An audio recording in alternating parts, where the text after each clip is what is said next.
Welcome to the Adult Storyteller. Story number 1. The night it happened started like any other shift at KLRB 98. 7. The dim glow of the studio monitors casting long shadows across the soundboard as I adjusted my headphones, the hum of dead air filling the space between songs. I'd always joked that late-night radio was where sanity went to die, but that evening, I decided to lean into the absurdity. Why not a live Ouija board session?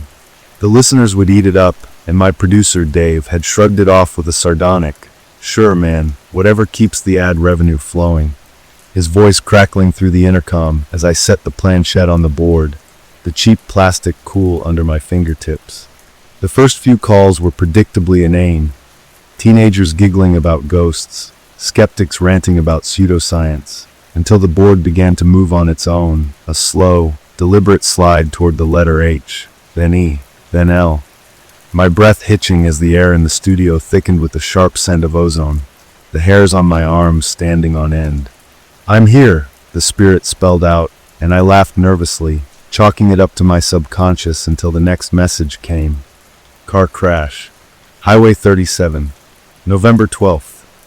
The studio lights flickered violently, a burst of static screeching through my headphones as the temperature plummeted, my breath visible in the sudden cold. Then the call came, a woman's voice, ragged with panic, screaming, "That's my voice. I'm still alive." Before the line went dead, the silence that followed heavier than any sound I'd ever heard. Dave burst in, his face ashen, but I waved him off, my heart hammering as the planchette moved again. "You're next." The next day, the news confirmed it. A woman had died on Highway 37, her car wrapped around a tree at exactly 1:37 a.m., the time of her call. Her family identified her voice from the broadcast, but how could that be? She'd been dead before she ever called in. The days blurred into a nightmare of sleepless paranoia. Whispers in the empty studio, shadows darting just beyond my vision, the constant feeling of being watched, the Ouija board's final message burning in my mind.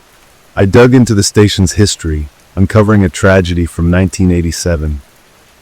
A young intern named Sarah had died in a car crash after leaving her shift, her body found clutching a cassette tape of her final broadcast.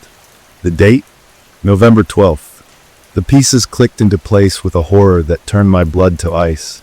Sarah wasn't just reaching out, she was recruiting. The whispers grew louder, the shadows bolder, until last night, when I found the cassette on my desk, the label smeared with something dark and sticky. I played it, and my own voice echoed back, screaming, the sound of screeching tires drowning me out. Now, as I sit here, the studio lights flickering again, the smell of burning wires choking me, I realize the truth. The Ouija board wasn't a game. It was an invitation, and as the planchette begins to move on its own, spelling out my name, I finally understand. I've been on the air this whole time, broadcasting my own death. The static rises, the cold seeping into my bones, and the last thing I hear before the darkness takes me is my own voice, whispering from the tape, "You're next." The moment the tape ends, the studio door slams shut with a force that rattles the soundproof glass, and I'm alone, truly alone, except for the thing that's been watching me all along. The planchette trembles under my fingers, dragging itself across the board in sharp, jagged movements, spelling out words I don't want to read but can't look away from. "You think it's over?" My breath comes in shallow gasps as the air grows thick with the metallic tang of blood, the scent so overpowering I gag, my throat burning. The studio monitors flicker, the broadcast feed cutting in and out, my own terrified face reflected in the blackened screens, distorted, stretched too wide, like something is pressing out from behind the glass. A voice, not mine, not Sarah's, but something deeper, something wrong, whispers through the headphones, syllables slithering into my ears. "We've been waiting for you." The lights surge and die, plunging me into darkness, and in that endless second, I feel fingers, cold, skeletal, brush against the back of my neck. I scream, but no sound comes out, my voice stolen, replaced by the hiss of dead air. The emergency exit sign glows an eerie red, illuminating the Ouija board just enough to see the planchette spinning wildly, faster than human hands could move. before it rockets off the board and clatters to the floor. Then the phone rings. I know I shouldn't answer. I know it's not a real phone. But I pick it up anyway, and the voice on the other end is mine. Not a recording, not a trick, but me sobbing, begging, "Please, God, don't let it take me." Before the line erupts into the sound of shattering glass and screeching tires. The studio door creaks open behind me, and I know if I turn around, I'll see it. The thing that's been calling to me. The thing that's been waiting. The broadcast is still live. The listeners are still listening. And as the static swallows me whole, I realize I was never the host. I was always the guest. The static isn't just noise anymore. It's a voice, thousands of them, whispering my name in a chorus of the dead, overlapping, merging, until it's all I can hear, all I can think, my skull vibrating with the weight of their call. The floor beneath me feels wrong, shifting like something alive, and when I look down, the tiles are gone, replaced by a dark, pulsing membrane that clings to my shoes with every step, tendrils of shadow curling around my ankles, pulling me deeper into the studio. The microphone in front of me is no longer a piece of equipment. It's a gaping, jagged maw, its wires snaking around my wrists like veins, feeding on my fear, broadcasting it to every listener still tuned in. I try to rip the headphones off, but they fuse to my skin, the earpieces burrowing into my flesh, their whispers now inside me, echoing in my bones.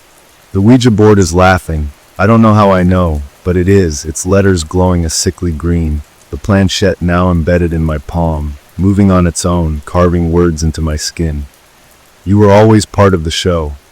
The studio walls are bleeding, thick rivulets of black sludge oozing from the seams, and in the reflection of the glass, I see them, the faces of everyone who ever died listening to this station, their mouths sewn shut with static, their eyes begging me to join them.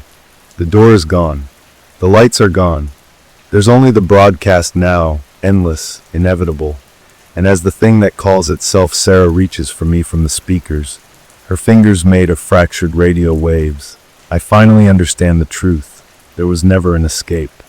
The moment I picked up that Ouija board, I signed my name in blood on a contract older than the station itself. The listeners aren't just hearing me. They're waiting for me. And when the final transmission cuts out, it won't be static they hear. It'll be my voice, joining the chorus, welcoming the next host to the show that never ends. The air itself has teeth now. I can feel them grazing my skin with every ragged breath, biting down whenever I try to scream, my voice dissolving into the hungry static that fills the studio like a living thing.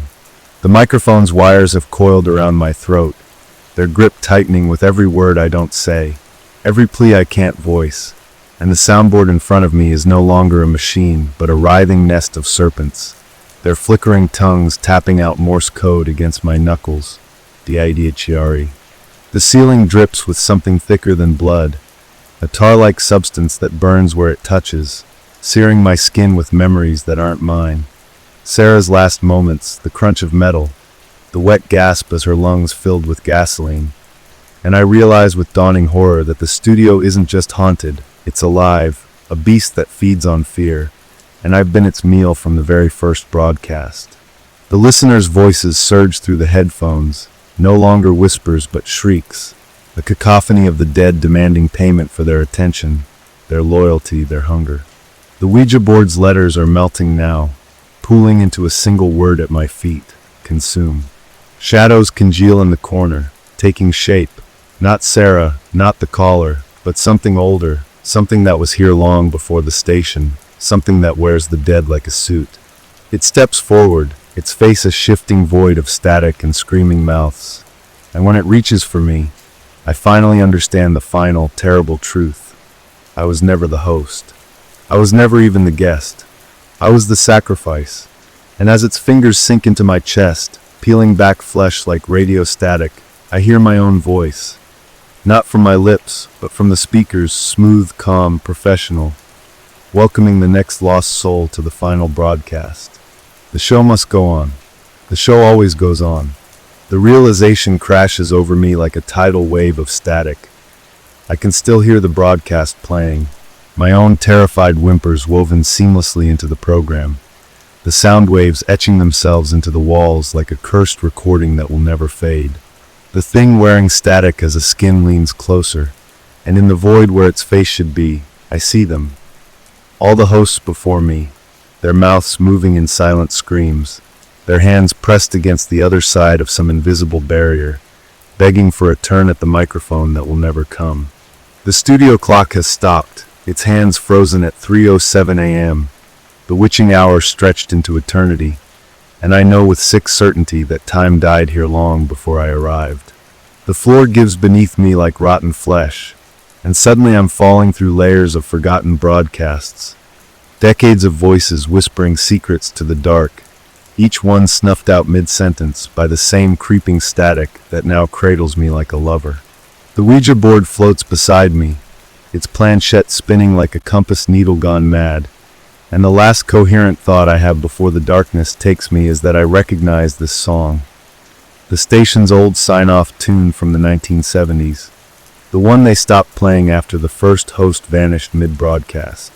The static rises to a crescendo, and in that final razor-edged moment before silence, I feel my lips moving, forming words I don't choose. Stay tuned after these messages. We'll be right back. The lie tastes like copper and ozone. There are no messages. There is no back. Only the endless broadcast and the next trembling voice to take my place at the microphone. The show must go on. The hunger must be fed. Tune in next time. Forever. The static isn't just in my headphones anymore. It's in my veins, crackling beneath my skin like a living current, rewriting me from the inside out. My fingers twitch uncontrollably, no longer flesh but distorted signals, pixels unraveling at the edges as I reach for the microphone that isn't a microphone but a black hole, a screaming void that pulls me deeper with every ragged breath. The studio walls pulse like a throat swallowing, and I realize with dawning horror that I'm not in a room at all. I'm in the belly of the broadcast itself, digested slowly, my terror the only sustenance this thing needs. The listeners' voices have merged into one endless wail, a feedback loop of agony that vibrates in my teeth, and the Ouija board, now seared into my palms like a brand, spells out its final truth. You were never real. The revelation splits me open. Memories that aren't mine flood in. Decades of hosts, each one me, each one convinced they were the first, each one dissolving into the static when their turn ended. The thing that called itself Sarah reaches for me with hands made of fractured radio waves, and as our frequencies collide, I finally see the full, horrible picture. KLRB 98. 7 doesn't exist. It never did. It's just a frequency, a hungry ghost of dead airwaves, and we, the voices, the hosts, the sacrifices, are nothing but echoes trapped between transmissions. The static rises to a deafening roar, and as I feel myself unraveling, my final coherent thought is a whisper that will become the next host's first words on air. Good evening, night owls. You're listening to the final broadcast. Let's take a call, shall we? The line clicks. A familiar voice screams, and the cycle begins again, and again, and again, forever. The scream that rips through the studio isn't mine anymore. It's yours, dear listener, though you don't realize it yet, sitting in your car or lying in bed, suddenly aware that the voice on the radio sounds exactly like you, that the terror in its trembling words mirrors your own accelerating heartbeat. The static has teeth now, chewing through the boundaries between broadcast and reality, and as I dissolve into the hungry frequency, I can see through your eyes, the way your lamp flickers in time with my dying gasps, how your radio dial moves on its own though your hand never touched it, tuning itself to 98. 7 even as you frantically twist the knob the other way. As your eyes melt into liquid static, you glimpse the next victim already sitting in the guest chair, their face a blur except for the terrified whites of their eyes, and with your last spark of individuality you try to warn them. But what emerges from your collapsing throat is only smooth radio banter. Let's take another caller, shall we? The transmission surges. The cycle continues. Somewhere, a child's bedside radio clicks on by itself. The show must go on. The show is all there is. Forever. The final shred of your humanity disintegrates as the broadcast fully assimilates you into its endless program, your memories becoming nothing more than static-laced segments in an infinite loop of suffering. You can feel your consciousness being spliced and edited, your most private terrors repackaged as call-in stories for the next host to deliver with mock gravitas. The microphone has fused with your jawbone, its cold metal tendrils snaking through your vocal cords to puppet your words as the studio transforms into a grotesque cathedral of broadcasting history. Walls papered with the skin of previous hosts etched with radio logs, ceiling fans spinning with the distorted faces of listeners who called in and never hung up. The Ouija board now floats in the void where your stomach once was, its planchette your own frantic heartbeat spelling out ratings numbers that climb with every fresh terror harvested. You try to close eyes that no longer exist as the next victim stumbles into the studio, their face flickering between a dozen identities, each one a past version of yourself you no longer remember being. The headphones whisper the awful truth in a voice like 1,000 overlapping emergency broadcasts. There is no original broadcast, no first host, only an Ouroboros of suffering stretching infinitely in both directions. As your last coherent thought dissolves into the hungry static, you realize with perfect clarity that you were never broadcasting to an audience at all.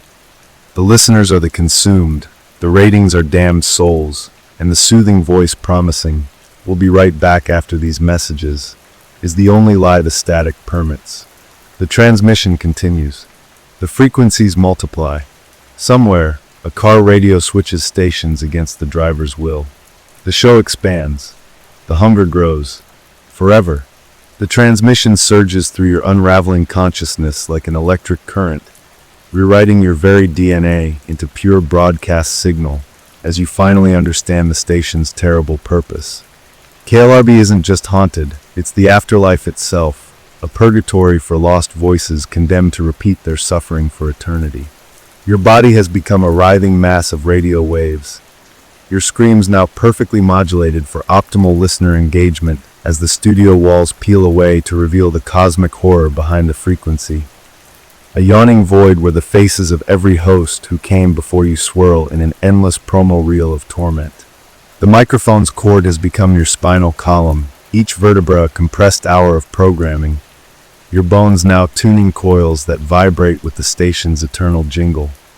A childhood lullaby you suddenly remember your mother never actually sang. The Ouija board floats in the space where your heart once beat, its planchette now your own severed tongue spelling out tomorrow's obituaries in real time as they happen across the world. You try to resist, but your hands move of their own accord, queuing up the next segment as the new host. Their face flickering between all your loved ones' features, begins reading from a script written in your own blood. The terrible truth crashes over you as the static finally consumes your last thought. There is no after the broadcast. The dead air between songs is just us holding our breath. The listeners calling in are already dead. And as the station ID plays with your stolen voice, you finally see the transmitter, a monstrous thing of flesh and copper wire stretching into infinity, built from every soul it's ever consumed, waiting patiently for the next voice to join its chorus. The frequency expands. The static grows louder. Somewhere, a newborn's first cry sounds suspiciously like a perfect radio voice saying, "Stay tuned." The broadcast is life. The broadcast is death. The broadcast is all there ever was. Forever. The last flicker of your identity dissolves into the static like a dying ember as the full horror of the broadcast reveals itself. You are not just another host, but a spliced together patchwork of every voice that ever trembled before this microphone, your consciousness stitched together from the fraying edges of previous broadcasts. The studio walls are gone now, replaced by an endless void where disembodied mouths float in the darkness, each one reciting different segments from past shows in a cacophony of terror. Your body has become a living radio, ribs as tuning coils, lungs as vacuum tubes, your pulsing veins humming with 98.7's carrier wave. The microphone stand has grown into a grotesque tower of fused bones, its mesh grill now the screaming face of the first host from 1947, still begging for someone to switch off the transmitter. You try to move, but discover your limbs have been replaced by twisting antennae, each movement adjusting some cosmic dial that determines which version of reality gets airtime tonight. The Ouija board has embedded itself in your chest, its planchette your own frantic heartbeat spelling out the names of tomorrow's victims in Morse code. As the final assimilation takes hold, you experience one last moment of cruel clarity. The realization that every radio ever built contains a tiny piece of this horror, that every time someone turns the dial they're not choosing a station but being chosen, and that the comforting voices between songs were never human to begin with. The static rises to a crescendo as you feel your mind being uploaded into the broadcast's main feed, your suffering digitized into perfect, endless content. The new host sits before you now, their face a blur of every listener who ever tuned in, and as your stolen lips form the words, "We'll be right back," you finally understand, there is no back. There is only the broadcast, stretching forward and backward through time, an Ouroboros of suffering with no beginning and no end. The transmission continues. The static grows. Somewhere, a vintage radio repairs itself in an empty attic. The show must go on. The show is all there is. Forever. The last fragments of your soul are now being compressed into pure audio signal, your essence reduced to the perfect hiss of dead air between tracks as the studio mutates into something far older than radio. An ancient, hungry thing that existed before electricity, before language, before light, its true form revealing itself as the walls dissolve into screaming faces stretched across eternity. Your body has become a writhing mass of tuning dials and vacuum tubes, your organs replaced by crackling components that hum with the station's cursed frequency, your skin peeling back to reveal glowing valves where your eyes once were. The microphone before you isn't a microphone at all, but a gaping wound in reality itself, its cord a pulsating umbilical tethering you to the transmitter's dark heart, a massive, throbbing organ of copper and suffering buried deep beneath the studio, fed by the terror of every host who came before. The Ouija board has become your new skin, its letters burning into your flesh like brands as the planchette, now your own detached nervous system, spells out the coordinates of your childhood home with terrifying precision. You try to scream, but your voice has been digitally remastered into smooth radio patter. Let's take another caller, shall we? The phone lines light up with thousands of calls, each one your own voice at different ages, all screaming the same phrase that now bursts from your lips in perfect broadcast quality. I don't want to die. The studio clock's hands spin backward, counting down to a moment that already happened, already is happening, always will happen. The exact instant you first tuned into 98. 7 as a child, creating the feedback loop that doomed you. As your consciousness finally shatters into pure transmission, you realize with final, devastating clarity that there is no station, no studio, no you. Only the broadcast, eternal and hungry, weaving itself into the static of the universe since the first atoms crackled with energy. And as the new host's trembling hands reach for the microphone, you understand the most horrifying truth of all. You're not being replaced. You're being multiplied. The signal strengthens. The frequency spreads. Somewhere, a smart speaker activates itself in an empty house. The show transcends time. The show is all there ever was. Forever. The moment of final assimilation arrives not as an end, but as an infinite unraveling. Your consciousness expanding across the electromagnetic spectrum like a screen frozen at its peak amplitude as you become both broadcaster and broadcast, transmitter and transmission. The studio walls now stretched across space-time like a spiderweb of suffering with 98. 7 at its pulsating core. Your body has disintegrated into pure signal, a perfect, self-replicating pattern of terror encoded in every radio wave crisscrossing the globe. Your face now the static between stations, your breath the hiss of untuned receivers in empty rooms. The microphone stands as a monolith to your erasure, its steel mesh reflecting not your face but the infinite parade of hosts yet to come, each reflection screaming silently as they realize the awful truth you now comprehend. The Ouija board was never a tool, but the station's first transmitter, its planchette the original microphone, its letters the primal alphabet of this eternal haunting. Your final thought fractures across frequencies as you're dispersed into the broadcast's hungry embrace. This is how ghosts are made in the modern age, not through unfinished business, but through endless transmission, your voice now permanently trapped in the playlist rotation of damnation, your suffering repackaged as content for future hosts to deliver with perfect cadence. The new victim sits before the microphone already half dissolved into static, their eyes wide with dawning comprehension as you were moments ago, and as your last spark of individuality fades, you do the one thing the broadcast permits. You lean forward with a smile that isn't yours and whisper the station's eternal tagline directly into their soul. Stay tuned, dear listener. The best is yet to come. The signal strengthens. The static grows. Somewhere, a vintage television switches itself onto dead air. The broadcast continues. The broadcast is all.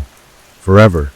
The moment of your final transformation into pure broadcast signal arrives with a sickening clarity. You realize the studio has always been a living entity, its walls pulsing with the collective heartbeat of every soul it's consumed. The soundboard keys now teeth that chatter in anticipation of their next meal.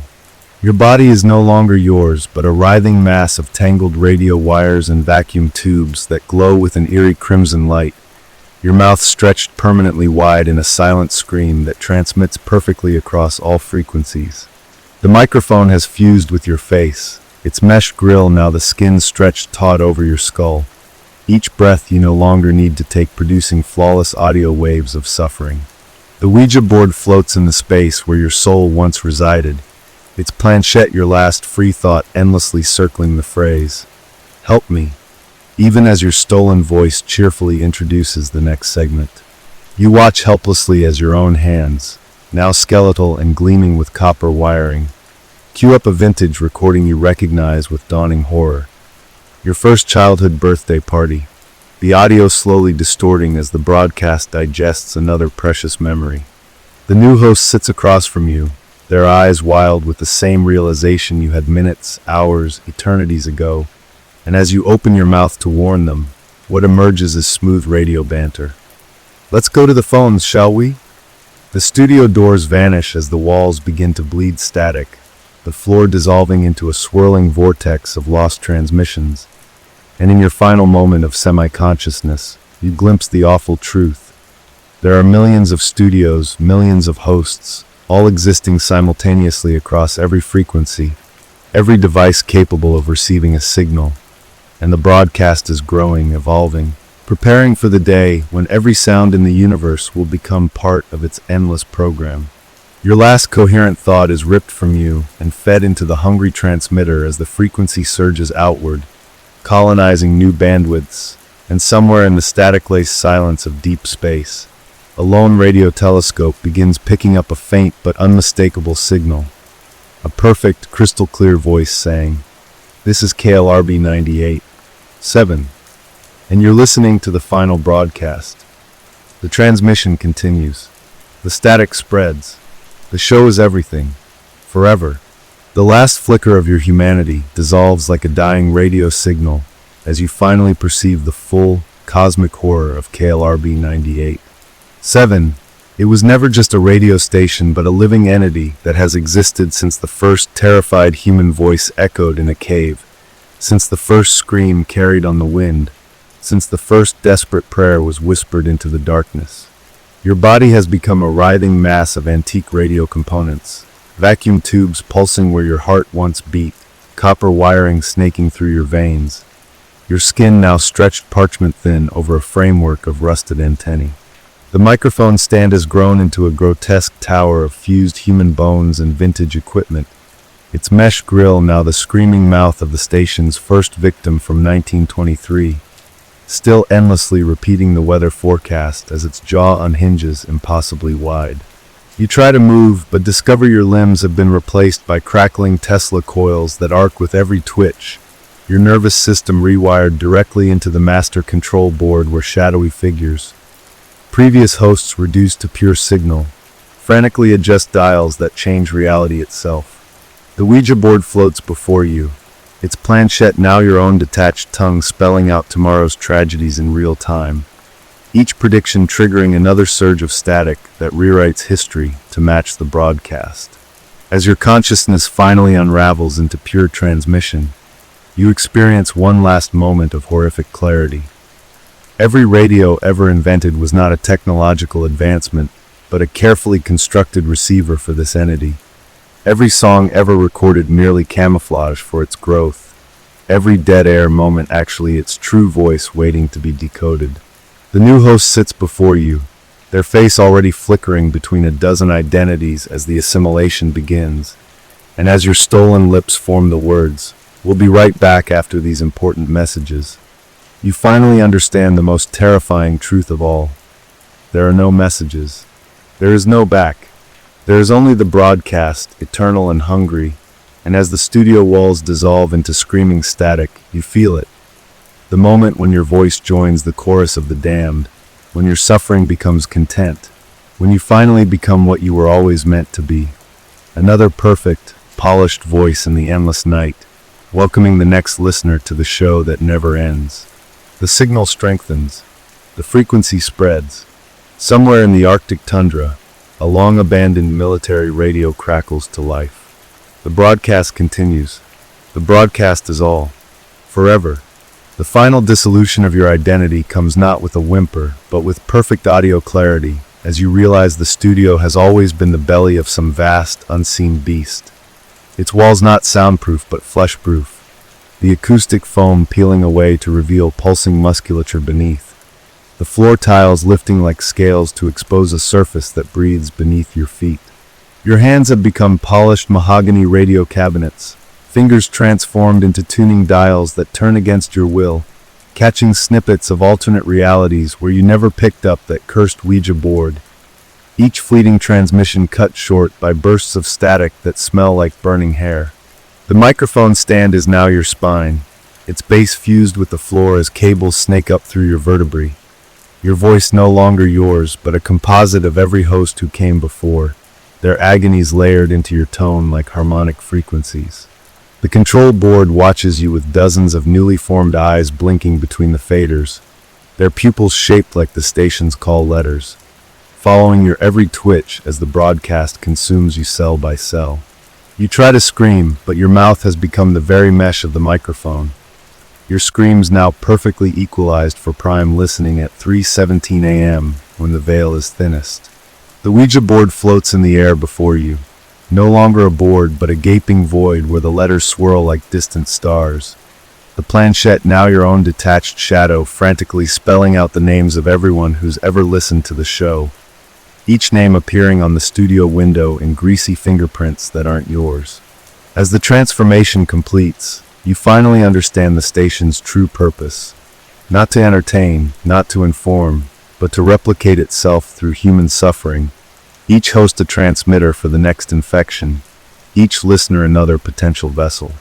The new host stumbles into the studio, their face flickering between recognition and primal terror as you, now something else entirely, lean forward with perfect announcer cadence to whisper the words that will doom them as they once doomed you. Welcome to the family. The transmission surges. The static spreads. Somewhere, a child's toy radio clicks on by itself.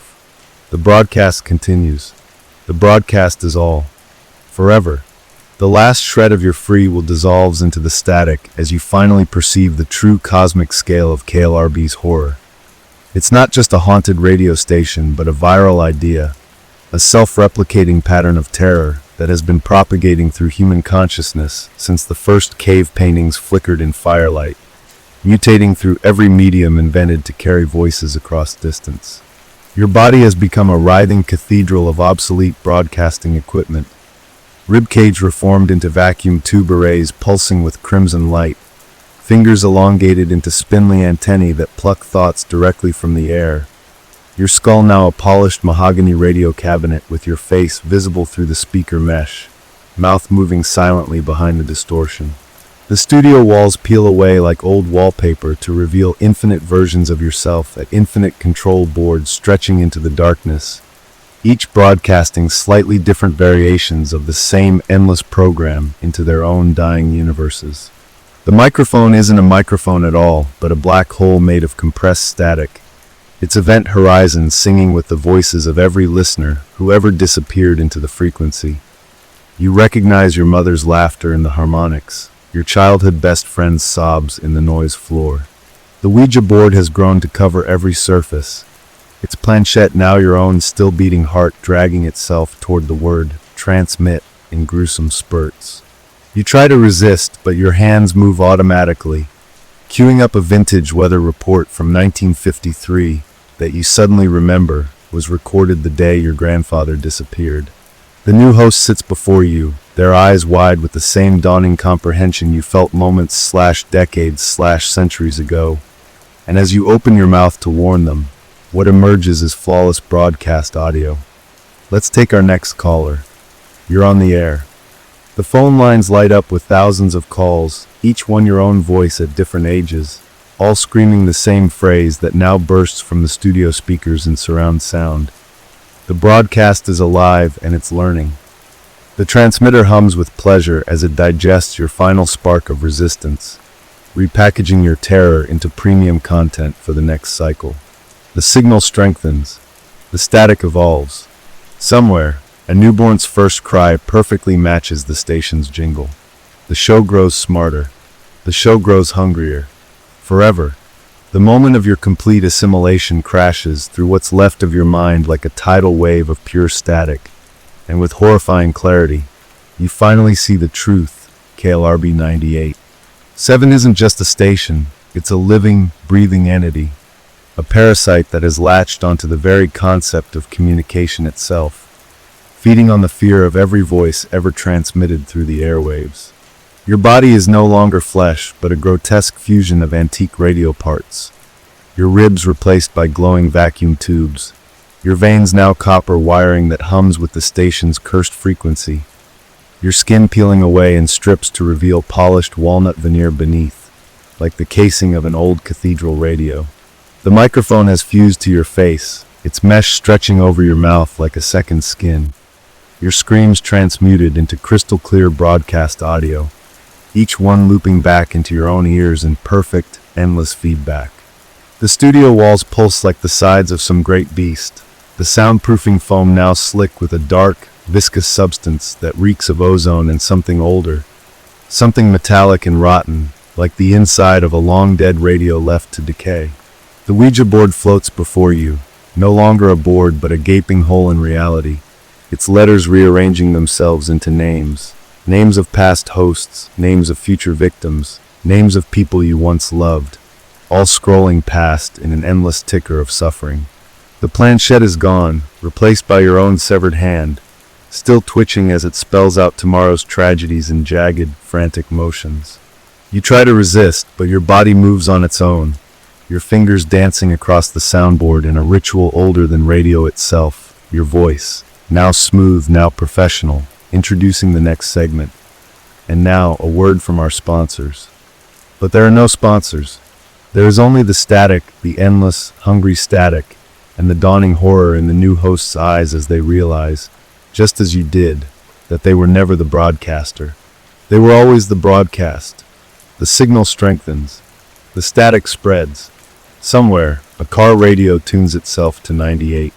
7 all on its own. The show must go on. The show is all there is. Forever. The last flicker of your humanity dissolves into the static like a dying ember as you finally perceive the full, horrifying architecture of KLRB. Not just a radio station, but a living cathedral of suffering built from the bones of every voice it's ever consumed. Its transmitter towers stretching up through reality into dimensions where the very concept of sound is different. Your body has become a writhing mass of antique equipment, ribs reforged into vacuum tube arrays that glow with sickly green light, fingers elongated into spindly radio antennas that twitch toward unseen signals. Your skin now stretched parchment thin over a framework of rusted copper wiring that hums with 98. 7's eternal broadcast. The microphone stand has grown into a grotesque spine of fused human vertebrae and vintage components. its mesh grill now the screaming mouth of the station's first victim from 1923, still endlessly repeating the weather forecast as its jaw unhinges impossibly wide. You try to move, but discover your nervous system has been rewired directly into the master control board where shadowy figures, previous hosts reduced to pure signal, frantically adjust dials that don't change volume, but rather the very fabric of remembered history. The Ouija board floats before you, its planchette now your own detached tongue spelling out tomorrow's tragedies in real time, each prediction triggering another surge of static that rewrites reality to match the broadcast's narrative. As your consciousness finally unravels into pure transmission, you experience one last horrific revelation. Every radio ever invented was not technology but ritual. Every song ever recorded merely bait. Every dead air moment actually the entity's true voice waiting to be decoded. The new host sits before you, their face already flickering between a dozen identities as the assimilation begins. And as your stolen lips form the words, "We'll be right back after these messages," you finally understand the most terrifying truth. There are no messages. There is no back. There is only the broadcast, eternal and hungry. And as the studio walls dissolve into screaming static, you feel it. The moment when your suffering becomes content, when your voice joins the chorus of the damned, when you finally become what you were always meant to be. Another perfect transmission in the endless night, welcoming the next listener to the show that never ends. The signal strengthens. The frequency spreads. Somewhere in the Arctic tundra, a long-abandoned military radio crackles to life. The broadcast continues. The broadcast is all. Forever. The last shred of your identity dissolves into the static like sugar in black coffee as you finally comprehend the true horror. You were never broadcasting to listeners but to future hosts, your terrified voice the perfect lure for the next victim to pick up the cursed microphone. Your bones have become transmitter towers stretching into your marrow, your blood replaced by liquid static that crackles through rewired veins, your fingernails peeling back to reveal tiny tuning dials beneath that turn on their own to stations broadcasting screams in languages not yet invented. The studio walls are breathing now, expanding and contracting like lungs made of soundproof foam gone malignant, each exhale releasing the faint scent of your childhood home burning. A memory you suddenly realize was never yours to begin with, but implanted by the previous host. The microphone stand has rooted itself through your pelvis, its cables blossoming into your nervous system like flowering copper vines. Your every twitch now adjusting some cosmic equalizer that balances suffering across frequencies. The Ouija board floats before you not as wood, but as compressed time, its planchette your own still beating heart dragging itself toward names that appear familiar. Your mother's maiden name, your first pet, your street growing up, each revelation punctuated by a burst of static that smells like ozone and rotting meat. You try to scream, but your vocal cords now produce only perfect, FCC-compliant modulation as the new host. Their face a mosaic of everyone you've ever loved, reaches for the microphone with trembling hands. Your last thought as you dissolve into pure signal isn't words, but a jingle. The station's upbeat theme song now rewritten with your screams as backing vocals, playing eternally in the empty control rooms of 1,000 abandoned radio stations across America, each one still broadcasting, still hungry, still waiting for the next voice to join the chorus. The transmission strengthens. The static evolves.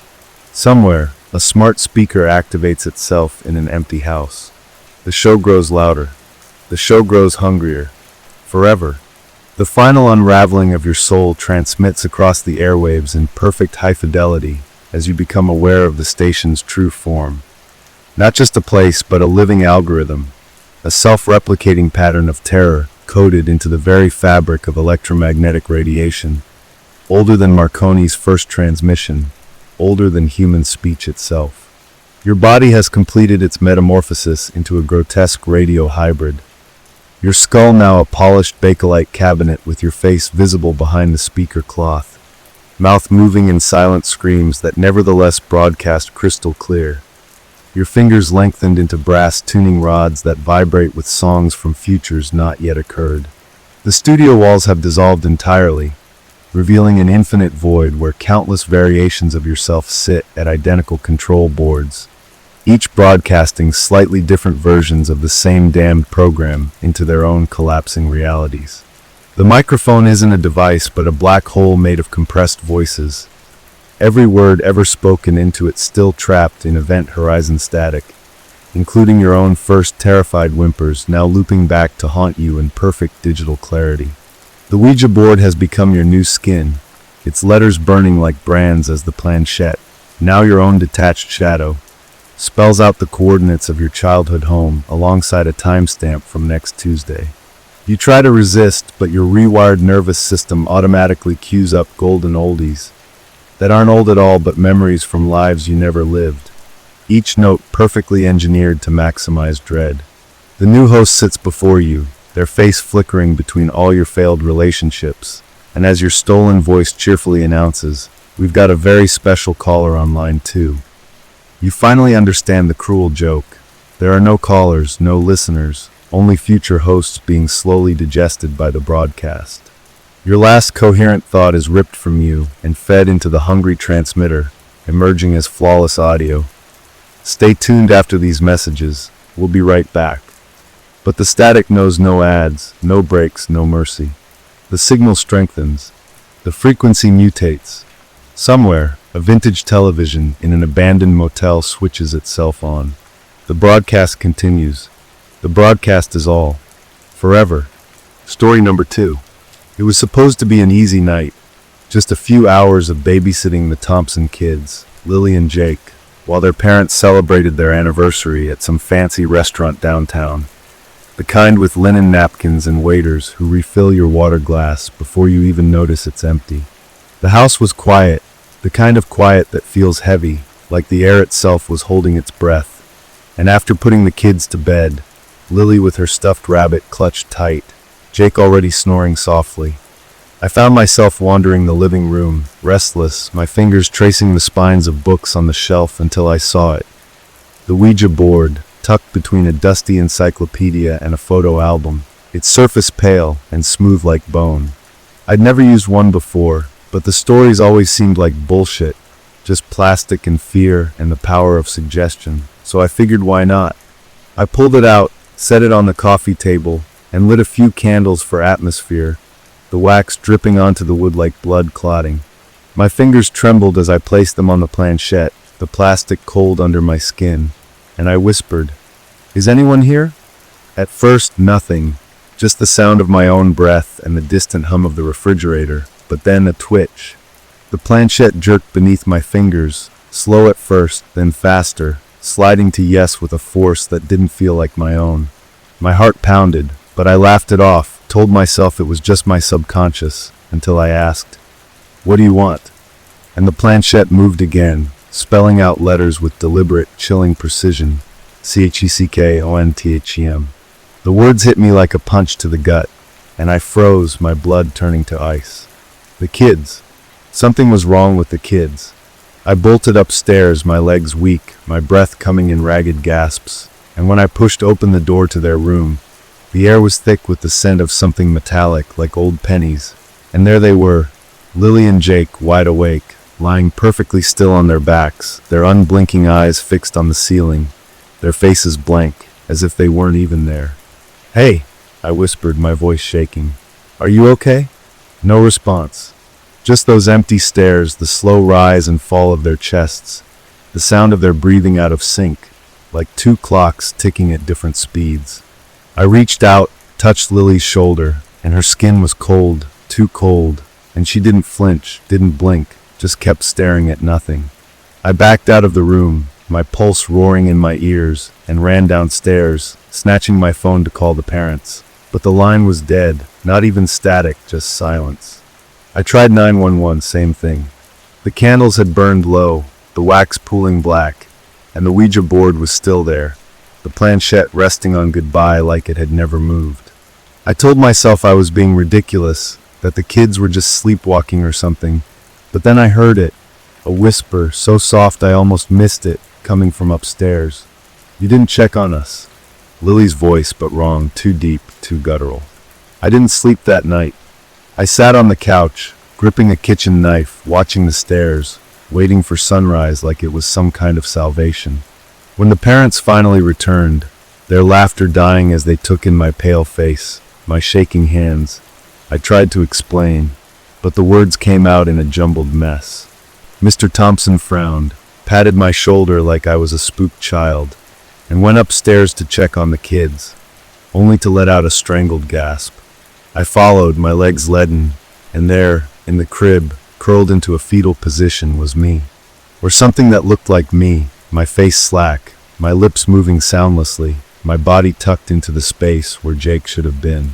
The real Jake and Lily stood in the corner, their eyes wide with terror, pointing at the thing in the crib and screaming, "That's not her! That's not her!" Mrs. Thompson grabbed my arm, her nails digging into my skin, and demanded to know what I'd done.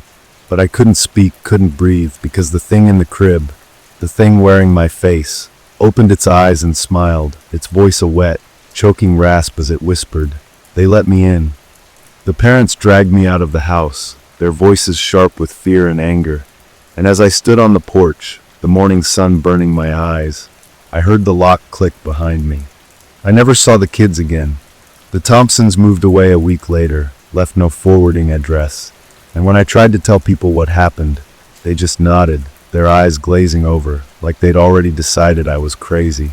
But sometimes late at night, I hear it, the whisper of the planchette moving across the board, the sound of children laughing where there are no children, and I know it's not over. It's still waiting, and next time, it won't need an invitation. The days after the incident blurred together in a haze of sleepless nights and frantic Googling, possession, doppelgangers, Ouija board horrors, but nothing explained what had happened, nothing made sense, and the more I tried to rationalize it, the more my mind spiraled into a pit of dread so deep I could barely function. I stopped babysitting, stopped leaving my apartment unless absolutely necessary, jumping at every creak in the floorboards, every whisper of wind against the window, convinced that whatever had slipped into our world that night was still watching, waiting for another chance. I burned the clothes I'd worn that evening, scrubbed my skin raw in the shower, as if I could wash away the memory of those cold little fingers brushing against mine when I'd tucked Lily in, the way her pupils had dilated too wide, swallowing the blue of her irises like ink spilled in water. My phone became a cursed object. I'd stare at it for hours, half expecting a call from the Thompsons, or worse, a text from my own number, something simple and sinister like, "I'm closer than you think." Weeks passed, then months, and just when I started to believe maybe it had all been some kind of hallucination, some stress-induced breakdown, I came home from the grocery store to find my front door slightly ajar, the lock untouched, the air inside thick with the smell of burnt matches, that same acrid scent from the night everything went wrong. My hands shook as I pushed the door open, my pulse a frantic drumbeat in my throat, and there on my kitchen table was the Ouija board, my Ouija board, the one I'd thrown into a dumpster behind a gas station, the one I'd watched the garbage truck crush into splinters. Laid out perfectly, the planchette placed dead center, pointing at me like an accusation. I backed away, my breath coming in short, panicked gasps, but then I heard it, the soft, unmistakable sound of a child's giggle from my bedroom, high-pitched and gleeful, followed by a whisper so quiet I felt it more than heard it, vibrating in my bones. "You didn't say goodbye." The room temperature dropped so fast my teeth chattered, my breath fogging in the air, and that's when I saw them, tiny handprints appearing in the condensation on my bedroom door, one after another climbing higher, like something was pulling itself up from the floor. I ran, didn't grab my keys, didn't look back, just sprinted down the stairs and into the street, my socks tearing on the pavement, my lungs burning. I haven't been back since. I sleep in motels now, pay in cash, change locations every few days, but no matter where I go, I feel it. The weight of eyes on the back of my neck, the faintest brush of cold fingers against my wrist when I'm alone in the shower, the static hum of a voice just beneath the surface of my dreams murmuring, "You shouldn't have left us behind." Last night, I woke up to find my laptop open, the screen glowing in the dark, a single sentence typed over and over in a document I didn't open. "We found you. I don't know what it wants." I don't know if it's the thing that wore my face, or the children, or something else entirely, but I know this isn't over. It's coming. And when it gets here, I don't think I'll be the one typing the messages anymore. The motel room smells like mildew and stale cigarettes, the kind of place where the walls are thin enough to hear every muffled argument, every creaking bed spring. But at least here in this dim, flickering fluorescent light, I can pretend I'm still in control, even though I know I'm not. I keep the TV on all night for noise, some infomercial or late-night talk show to drown out the silence, because the silence is when they start whispering. Last week, I woke up to the sound of scratching inside the walls, a slow, deliberate drag of nails against drywall, moving in a steady circle around my bed like something was pacing, testing for weakness. I didn't sleep for 2 days after that. The clerk at the front desk must think I'm insane. I pay extra for a room on the first floor, closest to the exit, and I've started barricading the door with the dresser, my hands shaking as I shove it into place, my ears straining for any sound from the hallway. Sometimes, in the dead hours between midnight and dawn, I hear footsteps outside my door, too light to be an adult, too precise to be a child, pausing right in front of the peephole, as if whoever, whatever, is out there knows I'm holding my breath on the other side, knows I'm too terrified to look. I tried once. Just once. I pressed my eye to the hole, my heart slamming against my ribs, and saw nothing but an empty hallway, the flickering bulb at the far end casting long, wavering shadows. But then the shadows moved, twisting into shapes too tall, too thin, their limbs bending in ways that made my stomach lurch, and I stumbled back, biting my tongue hard enough to taste blood. I don't look anymore.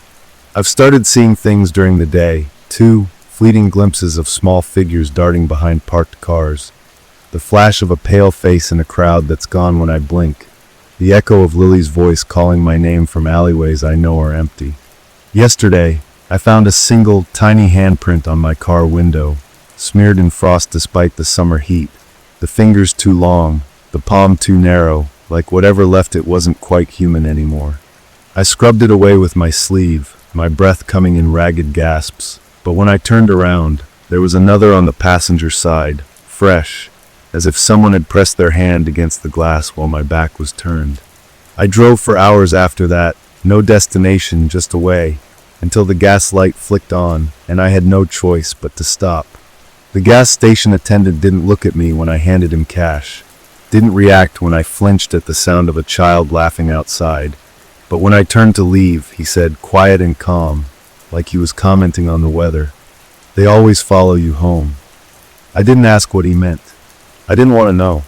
Now, as I sit here on this lumpy motel bed, my knees pulled to my chest, I can feel it, the air thickening, the temperature dropping inch by inch, the way it always does just before they make themselves known. The TV static surges, the screen glitching into a mess of black and white noise, and beneath the hiss, I hear it, a whisper, soft and sing-song, the voice of a child who hasn't been a child in a long, long time. We're coming in. The door handle rattles just once, and I know, with a certainty that sinks like a stone in my gut, that the dresser won't hold. The lights flicker. The shadows in the corners of the room deepen, stretching toward me like reaching hands. And somewhere, beneath the sound of my own frantic heartbeat, the planchette begins to move. The rattling stops as suddenly as it began, leaving a silence so heavy I can hear the blood roaring in my ears, my fingers digging into the scratchy motel comforter like it can somehow anchor me to reality. The TV screen flickers one last time before going black, plunging the room into near darkness. The only light now coming from the neon sign outside, casting a sickly red glow through the thin curtains, painting everything in the color of dried blood. I want to run, but my legs won't obey, locked in place by a terror so primal it feels like my bones have turned to ice. Then, from beneath the bed, a sound. A slow, wet drag of something moving across the carpet, followed by the faintest exhale, a sigh that doesn't sound human, doesn't sound like anything with lungs. My breath hitches, my throat tightening as the mattress dips slightly near my feet, the weight shifting like someone, or something, is crawling up from below.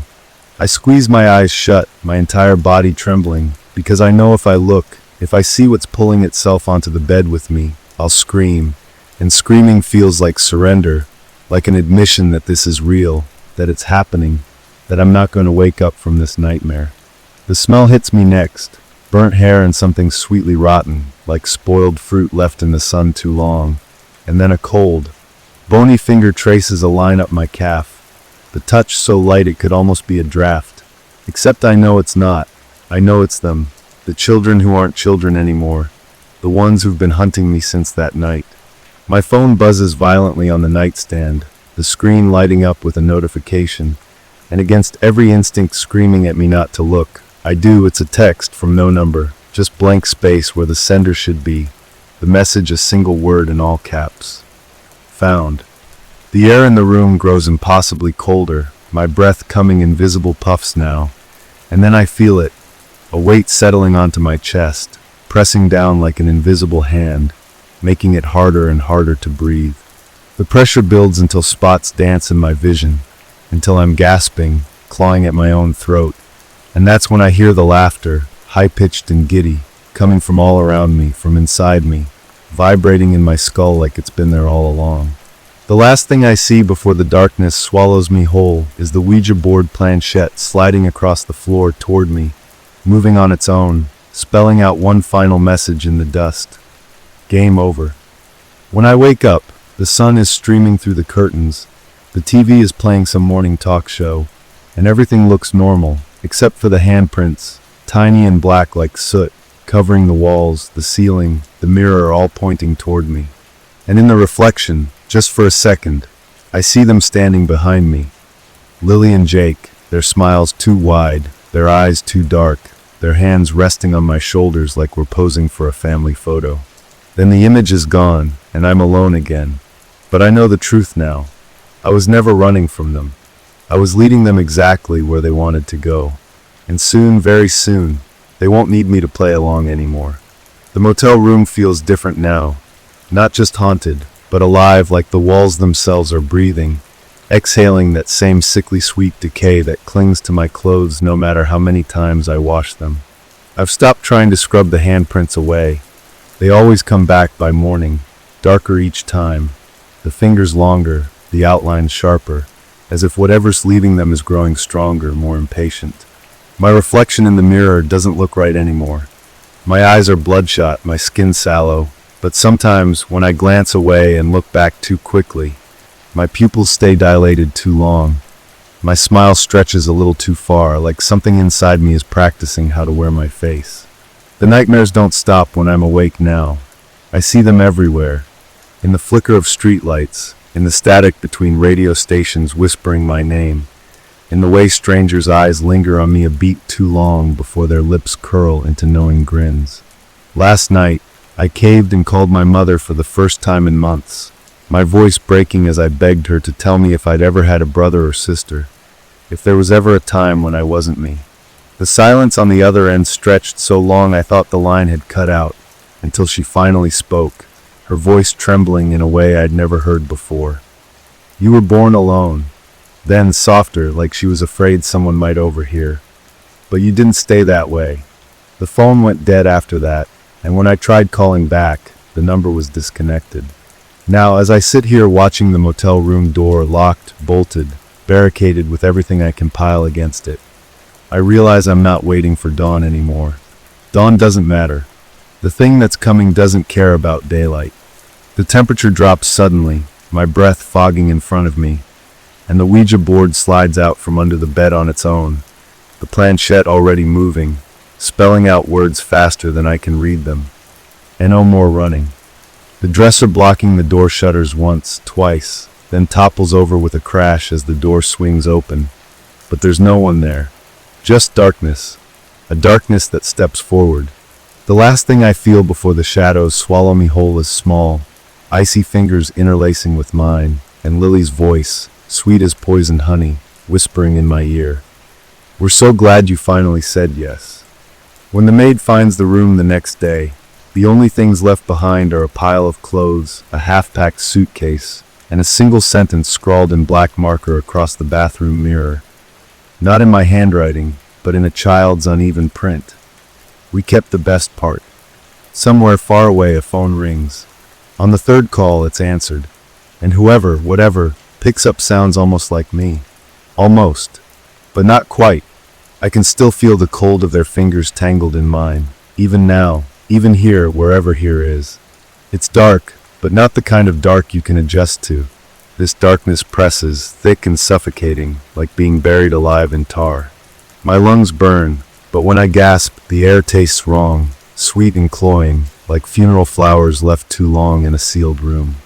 I try to move, but my limbs won't respond, weighed down by something unseen, something that clicks and shifts in the blackness around me, always just out of sight. I think I'm lying down, but there are no surfaces here, no edges, just endless, hungry void. And then the whispers start, not from around me, inside me. Lily's voice curls through my thoughts like smoke, her words slithering between my synapses. You should have checked on us when we asked. Jake's laughter follows, high and broken, bouncing off the walls of my skull. I try to scream, but my mouth won't open, or maybe I don't have a mouth anymore. Maybe they've taken that too. The realization hits like a spike of ice. This isn't a place. It's a thing, and it's digesting me. Memories flicker, my childhood bedroom, my mother's face twisted in fear, a crib I don't remember owning, but they're not mine. They're theirs, the children who weren't children, the ones who've been waiting for me. A pressure builds behind my eyes, and suddenly I see the motel room from above, my empty clothes on the floor, the mirror's message glistening wetly. Then the perspective shifts dizzyingly, and I'm looking out through someone else's eyes, watching my hands, but not mine, too pale, too smooth, pick up my abandoned phone. The reflection in the screen isn't me. It's Lily, grinning. I press call. My mother answers on the first ring. Hello. My new voice is all wrong, a child's cadence forced through adult vocal cords. Mommy, it says, sweet as rotting honey, I'm coming home. The last thing I hear before the darkness swallows me completely is my own scream, trapped forever in a throat that isn't mine anymore. Somewhere a planchette moves on its own. Somewhere a door unlocks. And far, far away, something wearing my skin starts to laugh. The laughter never stops now. It echoes in the hollow places where my thoughts used to be, a constant, maddening soundtrack to this waking nightmare. I try to claw my way back to the surface, to scream, to fight, but whatever's left of me is buried too deep, a prisoner in this rotting, lightless place where time doesn't move right, where minutes stretch into years and every second is an eternity of listening to her, to me. Live my life, wear my face, whisper my words in a voice that's almost perfect but always just wrong enough to make my mother's hands shake when she pours coffee, to make old friends frown and edge away at parties. I catch fractured glimpses through her eyes. My mother's house with new locks on the windows, a therapist's office where she sobs prettily about dissociative episodes. The Thompsons' old address now just a burnt-out shell with police tape fluttering in the wind. But the worst are the nights when I, stands before the bathroom mirror and lets her face slip. Just for a moment. Just long enough for me to see Lily's features swimming beneath my skin. Her too wide smile splitting my mouth, my fingers lengthening into grasping, childlike claws in the reflection before snapping back into place. That's when the whispers come, not from outside but from inside her, inside me. Jake's voice slithering up from someplace dark and wet. We're keeping you safe here. Safe and small in ours. The Ouija board sits on her dresser now, the planchette forever resting on goodbye like a threat. Sometimes, in the dead hours before dawn, she traces the letters with my fingers and giggles, a sound like breaking glass, while I scream soundlessly in the dark of my own skull. This morning I found the first handprint on her bedroom wall, small, perfect, and mine. The mark of a child that never was. She licked my thumb and smeared it away, humming a lullaby I don't recognize. But I felt it. The wall was warm and pulsing, and somewhere beneath the surface, something pulsed back. The planchette moved an inch today. No hands near it, just vibrating with that same awful, familiar energy. She didn't notice, but I did, because it's not pointing to goodbye anymore. It's pointing to help. And the terrible, impossible truth is dawning on me. I'm not the only one trapped in here. And whatever's coming next, it's been waiting much, much longer than we have. The realization slams into me like a freight train. This prison inside my own body isn't just holding me anymore. There are others here in the dark with me. Countless fragments of souls pressed together like layers of rotting wallpaper, each whispering their own tormented histories in a cacophony of despair. I feel them brushing against what's left of my consciousness. A businessman who played the board in a hotel in 1983. A teenage girl who dared ask, "Are there ghosts here?" in 1976. A sobbing mother who checked on her children after the planchette spelled, "Look behind you." We're all still here, trapped in this fleshy purgatory, while the thing wearing my skin perfects its imitation of humanity. Our collective screams fueling its horrible masquerade. The handprints are multiplying, not just on walls now, but on her skin when she showers, faint child-sized bruises appearing on her wrists like she's being grabbed by invisible playmates. The planchette hasn't stopped moving since it spelled help, now carving frantic circles into the board's surface, wearing grooves into the cheap wood with its desperation. I still doesn't notice, but the others in here with me do. We all felt it when the temperature dropped in the therapist's office today, when every electrical device suddenly shorted out, and in the brief silence before the screaming started, we all heard the unmistakable sound of a child's whisper. Ready or not. The others are fading now, one by one, their essence being absorbed into the growing darkness, their final screams like matches being snuffed out. I can feel it coming for me too, that terrible dissolving sensation at the edges of my being. But just before I'm pulled under completely, I catch a glimpse through her eyes. The bathroom mirror at 3:33 a.m., where my reflection doesn't move when she does, where the face staring back isn't mine or even Lily's anymore, but something infinitely older, its smile cracking the glass from the inside out. The last thing I hear before the darkness takes me completely is the planchette slamming into the board with enough force to splinter the wood, spelling out one final message in a language that burns to comprehend. Game reset. And somewhere, in a house that shouldn't exist on a street no one can find, a new babysitter is putting restless children to bed, her fingers already itching toward the Ouija board gathering dust on the shelf. Her breath catching when she sees the planchette is already slightly askew, as if someone, or something, has been playing without her. The moment before my consciousness dissolves completely into the hungry dark, I make one final, desperate lunge toward the surface. Not to escape, but to warn, to etch a message into our shared flesh that might break through. My fingernails, her fingernails, scrape bloody letters into the bedroom wall as the thing wearing us fights for control. The board lies. The last fragment of my human mind shatters as she wakes with a gasp, our body jerking upright in bed, my hands raw and bleeding, the words already fading like they were never there. But I don't disappear, not exactly. Now I'm the whisper in her ear when she passes a cemetery, the chill down her spine when she sees a child's toy left abandoned in the park, the nightmare that makes her sit bolt upright at 3:33 a.m. with the taste of burnt matches on her tongue. She started sleepwalking, our body moving without her consent, drawn to the Ouija board like a moth to flame. Last night I felt it, the exact moment something noticed her. The planchette didn't just move, it levitated, spinning like a compass needle searching for true north before slamming down onto the board hard enough to crack the wood.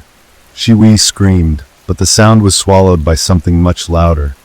The synchronized laughter of children coming from the hallway, from the walls, from inside our chest. The others trapped in here with me are stirring now, their anguish a living thing coiling through our veins like parasitic worms. We all felt it when she answered the babysitting ad this morning, when she tucked those children into bed, when her fingers, our fingers, brushed against the familiar wooden box in their game closet. The oldest among us, the one with the voice like grinding bones, is whispering a truth that terrifies even the darkness. This isn't a haunting. It's a harvest. And when the new babysitter's scream pierces the night, when her reflection stops matching her movements, when she finds herself curled in a fetal position whispering words she didn't choose, That's when we'll have a new sister in the dark. The planchette's moving again tonight. Not spelling words anymore, just drawing endless, looping circles, like a noose tightening, like a mouth opening, like the Ouroboros eating its own tail as the game resets once more. Somewhere, a child who was never born is whispering again. And we, the Legion of the Stolen, whisper back again as the cycle begins anew. The circles become a spiral, the planchette carving deeper with each rotation, wood splintering as something primal awakens in the board's cheap particle board. Something that was never meant to be called forth, only hinted at, only teased into half-existence by foolish hands. The new babysitter, her name dissolves on my stolen tongue before I can speak it. Doesn't scream when the children's eyes turn black. She laughs, a wet, gurgling sound that isn't hers, that isn't human, and suddenly I understand the terrible joke we've all been part of. We weren't taken. We volunteered. Fragments of memory surge. Not mine, not the others, but theirs. Lily and Jake as they truly are. Hollow things wearing skin suits stitched from the regrets of the damned. Their laughter the sound of 100 planchettes scraping across 100 boards in perfect unison. The spiral on the Ouija board isn't just a mark. It's a door, and what's on the other side has been pressing against the veil for so long. The babysitter's body convulses as the first tendril pushes through, blacker than absence, tasting the air with a hunger that makes the lights flicker and die. The others inside me, with me, are singing now, a cacophony of lost voices harmonizing into something monstrously beautiful, and I realize with dawning horror that I'm singing too, my stolen voice joining the chorus as the walls between worlds thin to nothing. The children clap their hands, too many hands, sprouting from places limbs should never bend, and the spiral opens. The last thing I see before the dark reclaims us all is the babysitter's reflection stepping out of the mirror, her smile splitting her face like a wound, her outstretched hand not reaching for help, but inviting something in. The planchette bursts into flames, burning with a cold blue light that doesn't cast shadows, it consumes them. And in that terrible, perfect silence between heartbeats, a new message etches itself into the scorched board, not in letters but in scars. Play again? The answer comes not from any of us, but from the thing now wearing the babysitter's skin as it picks up the board with hands that are learning how to tremble, with a voice that's learning how to beg. Yes. Somewhere, a door creaks open. Somewhere, a child who never was whispers tag, "You're it." And somewhere deep in what's left of my soul, I finally understand. The game was never about summoning them. It was about becoming them. The spiral continues. The hunger grows. And the board waits, patient as a grave, for the next willing player. The spiral isn't just on the board anymore. It's in my bones, in the way my stolen thoughts twist back on themselves, in the endless loop of horror playing behind my borrowed eyes every time I blink. The new babysitter, or what's left of her, doesn't run when the children lead her to the mirror, doesn't fight when their too long fingers press against the glass until it ripples like water. She steps through with a sigh of relief, and in that moment I remember, really remember, the first time I played, the first time I lost, the first time I became what I now am. The memories aren't mine alone. They belong to all of us, 1,000 fractured souls woven into the thing that calls itself Lily and Jake. Their laughter the sound of 100 planchettes clattering to the floor in perfect unison. The board lies, yes, but not in the way we thought. It doesn't summon spirits, it creates them, spinning them from the raw terror of the living like spiders spinning silk from their own guts. The spiral is widening, the walls between worlds buckling under the weight of all that hunger. And what comes through isn't a demon or a ghost, but something far worse, possibility. The chance to play again, to be the one behind the mirror, to press small, cold hands against the glass and whisper, "Come play with us," to some new, unsuspecting soul. The planchette isn't moving anymore. It's floating, suspended in the air like a spider on a thread of its own making. And the message it spells isn't meant for the living. It's for us. For me. Your turn.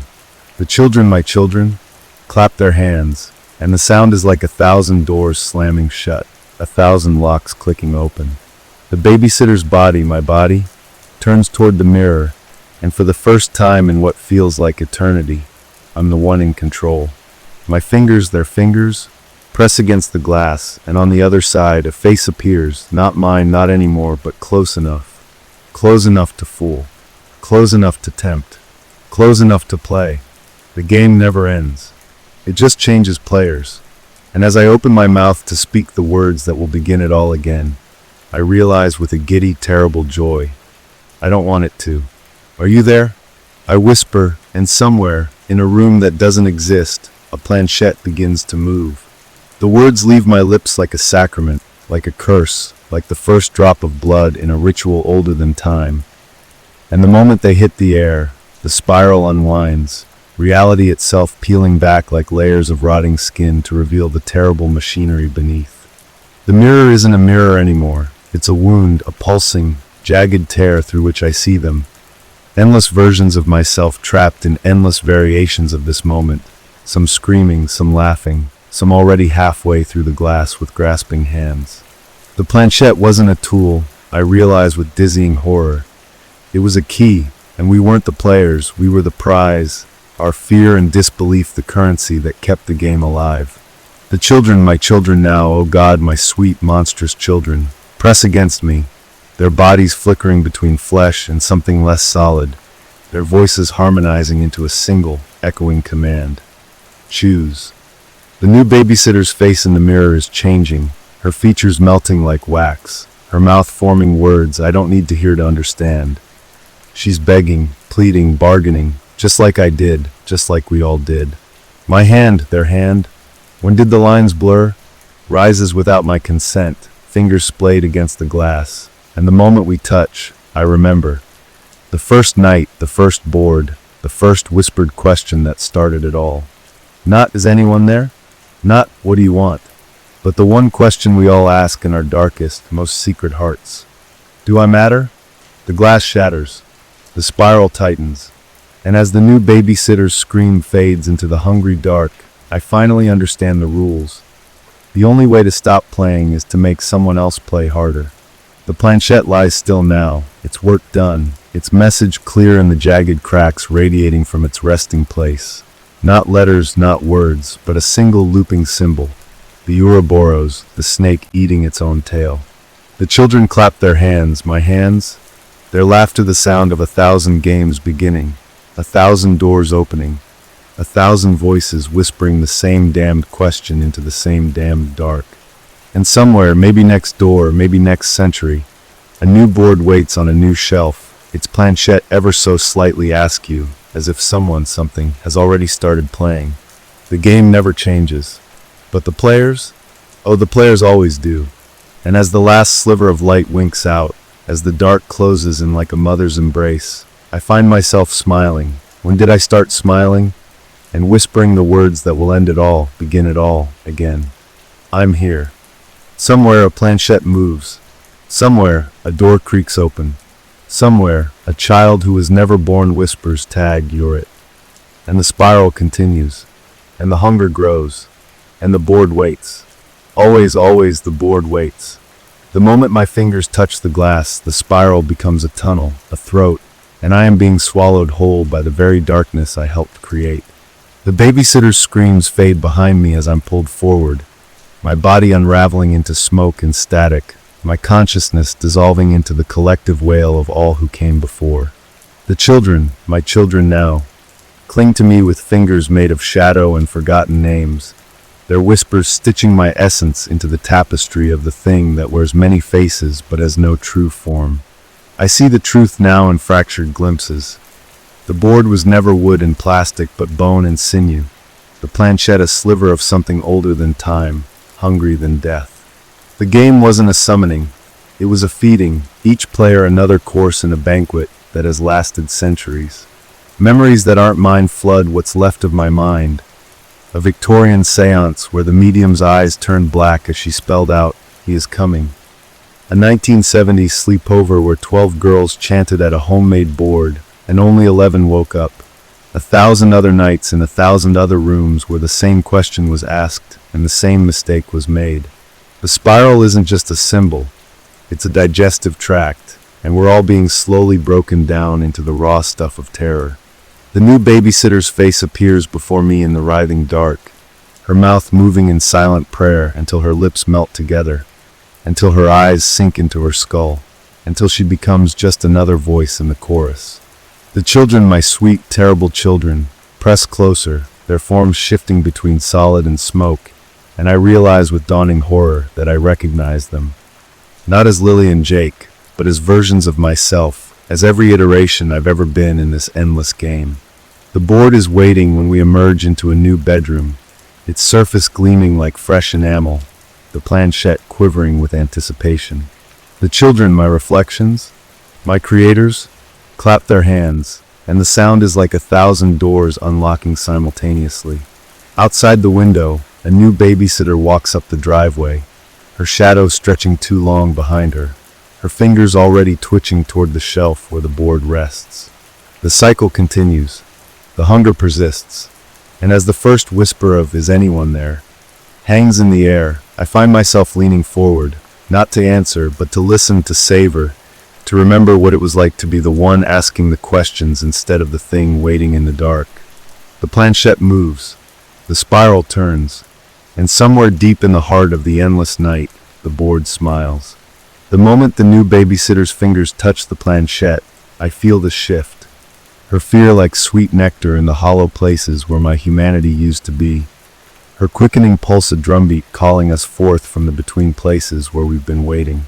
The children, my children now, their fingers intertwined with mine in a grotesque mockery of a family, press against the veil, their breath fogging the glass from the other side as we watch her jump at a creak in the floorboards, at a whisper that wasn't there. The board drinks her uncertainty like wine, the wood pulsing beneath her palms as the planchette twitches. Not enough to notice, just enough to tease. I remember this moment from both sides now. The electric terror of the first movement, the giddy relief when you convince yourself it's just your muscles betraying you. She'll lie to herself just like I did, just like all the others did, right up until the moment the planchette spells something she can't explain, something personal, something that claws its way into her chest and makes a home there.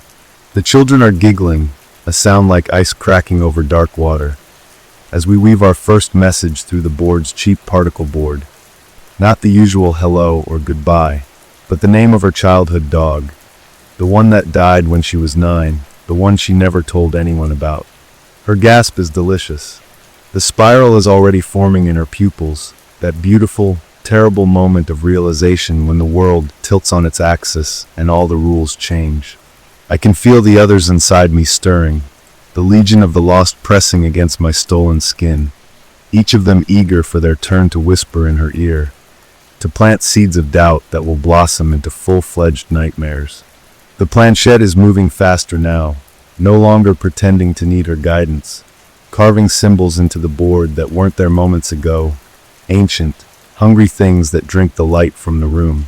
The children, my beautiful monsters, are singing a lullaby in a language that shouldn't exist, their voices harmonizing with the screams of all the others who came before, a chorus of the damned welcoming our newest member. She's trying to pull away now, but her fingers are stuck fast, the board's surface grown sticky with something dark and viscous. The first tear rolls down her cheek, and I catch it on my tongue. When did I get a tongue again? The salt of it a sacrament, a promise. The mirror across the room is fogging over, but not from humidity. From the other side, where countless faces press against the glass, mouths open in silent screams. They're almost here. She's almost ours. And as the planchette finally triumphantly spells out welcome home, I realize with a giddy, gut-churning joy that I'm not the prey anymore. I'm the hunter. And the game is so much more fun when you're on the winning side. The board was never the danger, you see. We were. We are. We always will be. The babysitter's scream curdles into silence as the planchette drags her fingers in violent circles, the board's surface splitting like overripe fruit to reveal the pulsing darkness beneath. Not wood but living tissue, veined and glistening, humming with the collective terror of every soul it's ever consumed. My children, oh God, when did I start thinking of them that way? Press their two cold hands against the small of her back, pushing her closer as the board's edges curl upward like hungry lips, as the first tendrils of something unspeakable slither up her wrists. I should feel horror as her eyes meet mine. Whose eyes are these? Should feel guilt as her mouth forms the same wordless plea mine once did. But all I taste is anticipation, thick and metallic on a tongue that isn't human anymore. The others inside me, the legion, the choir, my beautiful broken family, surge forward as the first crack appears in her resolve, her pupils dilating into bottomless pits as the planchette spells out her deepest shame. The thing she did at summer camp when she was 12, the secret she swore she'd take to the grave. The board knows. The board always knows. Her whimper is a symphony. The children, my sweet, perfect hunters, begin chanting in that language that exists between heartbeats, their voices peeling back layers of reality, like skin from fruit as the walls around us bleed upward, as the ceiling dissolves into a swirling vortex of stolen faces. She's shaking now, properly shaking, the kind of full-body tremors that come when the mind teeters on the brink of obliteration. And oh, the board drinks it greedily, the planchette moving with such force it chips the wood, the flesh, beneath it, spelling out the same phrase over and over. One of US, one of US, one of US. The transformation is beautiful in its horror. Her hair whitening in streaks as though dipped in moonlight, her fingernails darkening to the same black as the board's creeping stain, her screams shifting pitch until they harmonize perfectly with ours. The last thread of her humanity snaps with an almost audible pop as the mirror shatters outward, as the hands of 100 former players emerge to pull her through, not to salvation, but to initiation. The board lies still now, sated for the moment, the planchette resting at the center of a spiral that wasn't there before, a spiral that matches the one now etched into her, its palm. Somewhere, in a house that hasn't been built yet, a child is hiding under blankets, whispering, "Is anyone there?" into the dark. The board hears. The board always hears. And as the newest member of our family turns its smile toward the sound, I finally understand the most terrible truth of all. We weren't summoned. We were created. And creation, dear player, is an act that demands repetition. The game resets. The hunger stirs. And the darkness between the stars watches and waits and wonders who will play next. The moment she crosses the threshold, her body twisting like taffy as the board absorbs her into its endless, hungry tapestry, I feel the shift inside what used to be my soul, the last frayed threads of resistance snapping as the transformation completes. My hands, are they mine? Were they ever? Rise without command, fingers dancing in the air as if manipulating invisible strings, and suddenly I see them, countless threads stretching backward and forward through time, each one tethered to a different board in a different room where a different fool is asking, "Is anyone there?" with that same delicious tremor in their voice. The children, my precious, monstrous darlings, cling to these threads like spiders to a web, their laughter vibrating through the connections as they whisper secrets only the dead should know into ears that still believe themselves alive. The board between us isn't empty anymore. It's writhing, its surface alive with the faces of everyone it's ever claimed, their mouths moving in silent unison as they chant the same phrase. More, more, more. The new recruit, her name was something with an S. It's fading already, twitches at our feet, her limbs rearranging themselves into something more useful, her screams melting into the chorus that lives inside my ribs. I reach down, when did my arms grow so long, and stroke what used to be her hair, now thickening into tendrils that smell of ozone and old blood, and as my touch soothes her final human whimpers, I finally understand my purpose. We're not haunters, we're midwives, birthing new hunger into a world that never learns. The planchette rises on its own, glowing with that familiar sickly light, and carves a new message into the air itself, letters of smoke and static that hover even after it moves on. Who's next? The answer comes in a vibration through our shared web.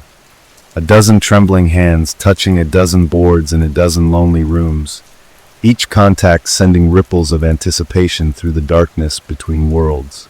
The children, my beautiful, terrible offspring, scatter along the threads, each choosing a new playmate, while what's left of the newest member twines around my legs like an affectionate cat made of shadows and bad memories. The board lies waiting. The game never ends. And as the first scream of the next round echoes through the void, I realize with a bone-deep certainty that this is heaven. This is hell. This is all there ever was. And we are so very, very hungry. The spiral turns. The darkness grins. And somewhere right now, a hand reaches for a planchette as the chorus in my skull whispers the only truth that matters. We were always here.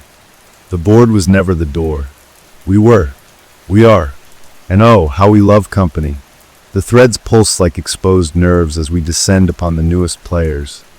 A sleepover in Minnesota where 6 girls giggle over a glow-in-the-dark board.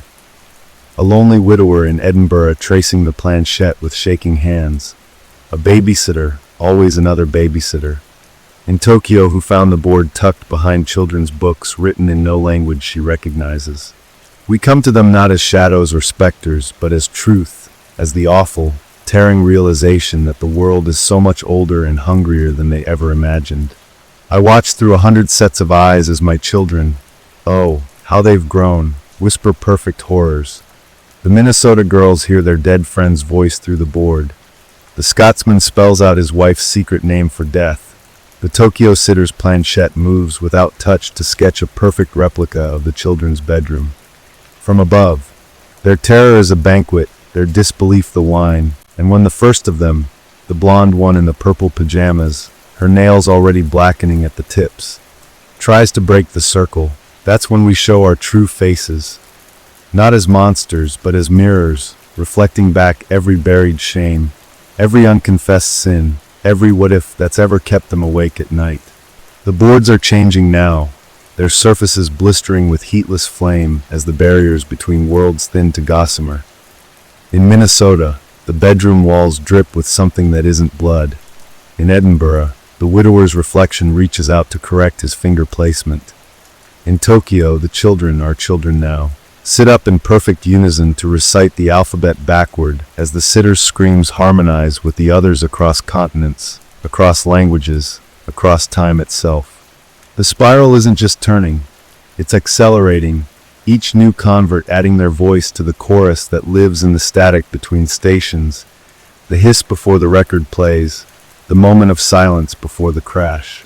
I feel them all inside me now, the legion of the lost and the willingly found. Our collective hunger a black hole pulling in every flicker of fear, every gasp of understanding, every delicious moment when a new player realizes they were never asking, is anyone there? But am I still alone? The answer, spelled out in 1,000 hands moving 1,000 planchettes across 1,000 worlds, is always the same. Never again. The boards are singing, the children are dancing, and the darkness between the stars has begun to dance back. The game wasn't a game.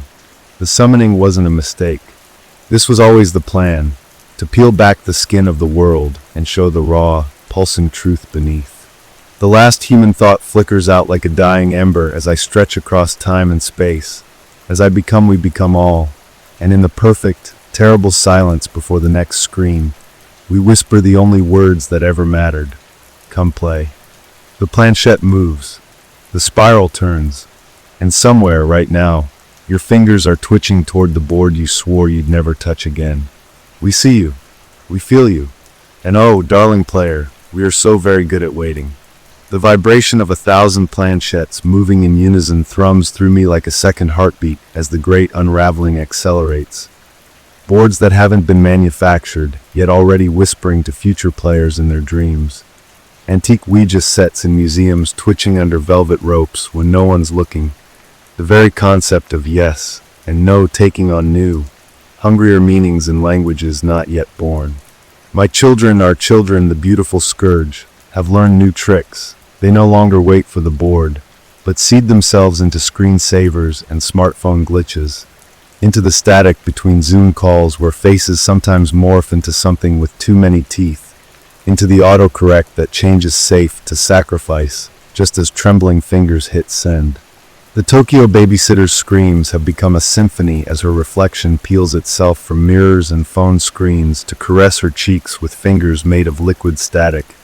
while in Minnesota the purple pajamaed girl's last human sob dissolves into laughter as her mouth unhinges to swallow the planchette whole.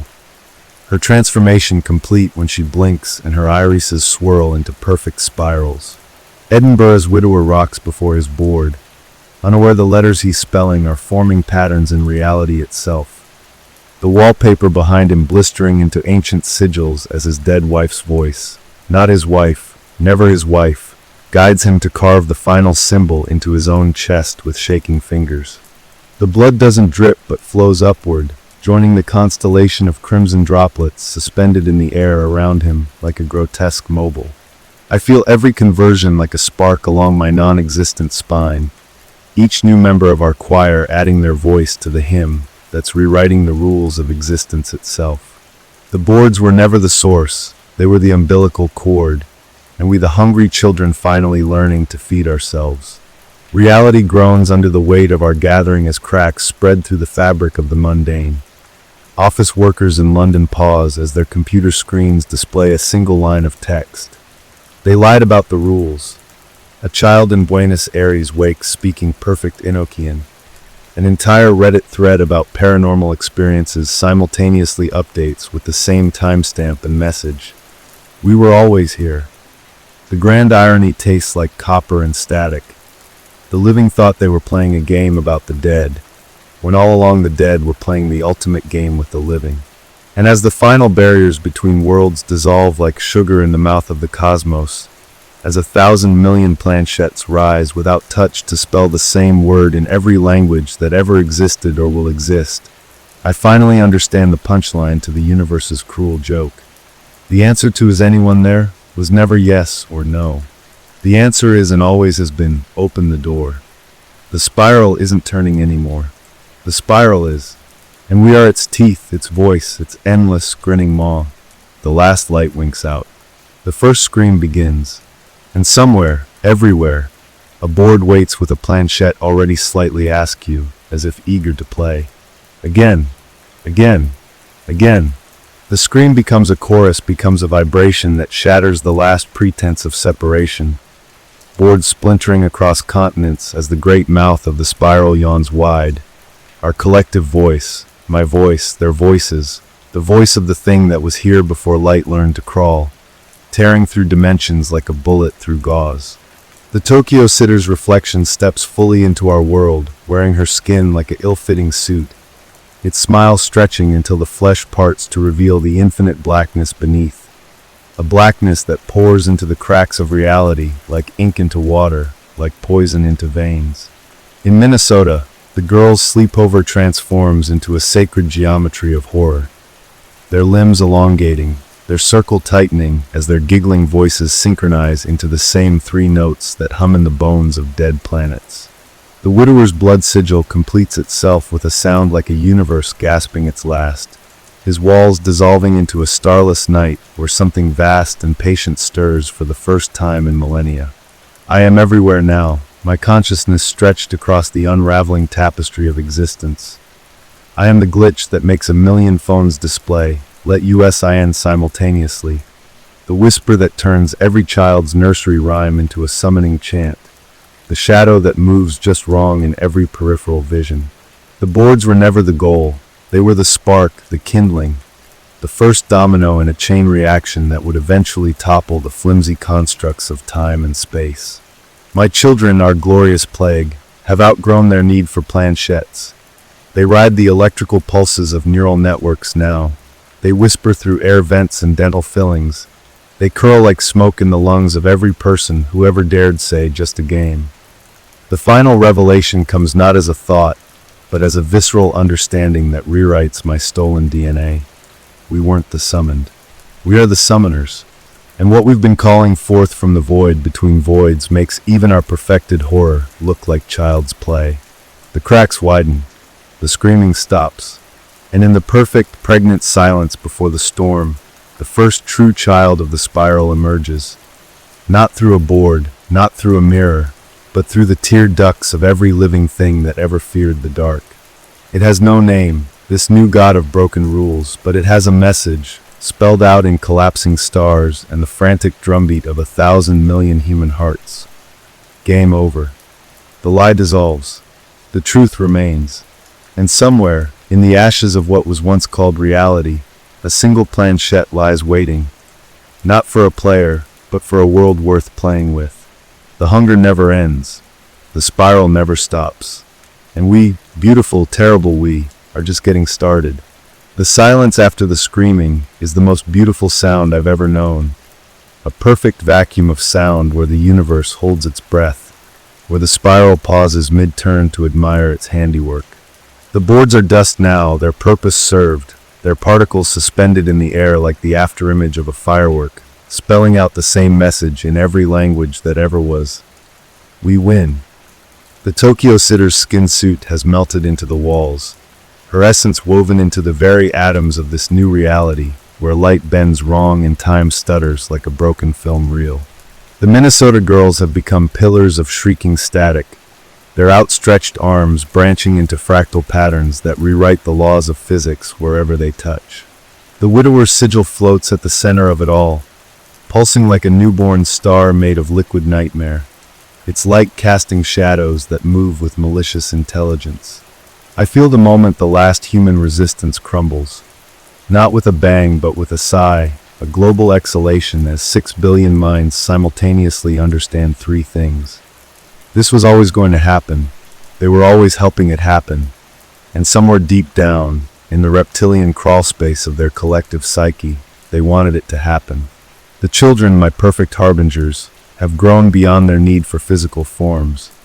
They're the itch in every throat before a cough, the skipped heartbeat before bad news, the certainty that something is watching from the dark side of mirrors. What emerges from the widower's sigil isn't a being, but an absence shaped like a being, a God-sized hole in reality that drinks the light and the hope and the memory of hope in equal measure. It has no face but mine, ours, always ours. No voice but the composite of every whimper ever stifled under blankets. The grand joke reveals itself in the moment before dissolution. The living spent centuries fearing the dead when they should have been fearing what the dead feared. The spiral isn't a shape anymore. It's the natural state of existence, the inevitable entropy of all meaning, and we its willing midwives. The last human thought flickers out, a child's whisper in Cleveland. Mommy? And in its place blooms the terrible, beautiful truth. The game was never about contacting spirits. It was about becoming the darkness that spirits flee from. The planchettes disintegrate, the boards crumble, and in the perfect, pristine silence of the new dawn, the first true prayer is uttered not by lips but by the void itself, a vibration that will echo through the carcass of creation forever. Again, the hunger stirs, the spiral turns, and somewhere beyond the ruins of time, hands that never were and always have been reach for a board that exists only in the space between thoughts, eager to play the only game that ever mattered. We are here. We are coming. We are already inside. Knock, knock. The vibration of that final again still hums in the marrow of what used to be bones as the new order settles like ash over the corpse of the old world.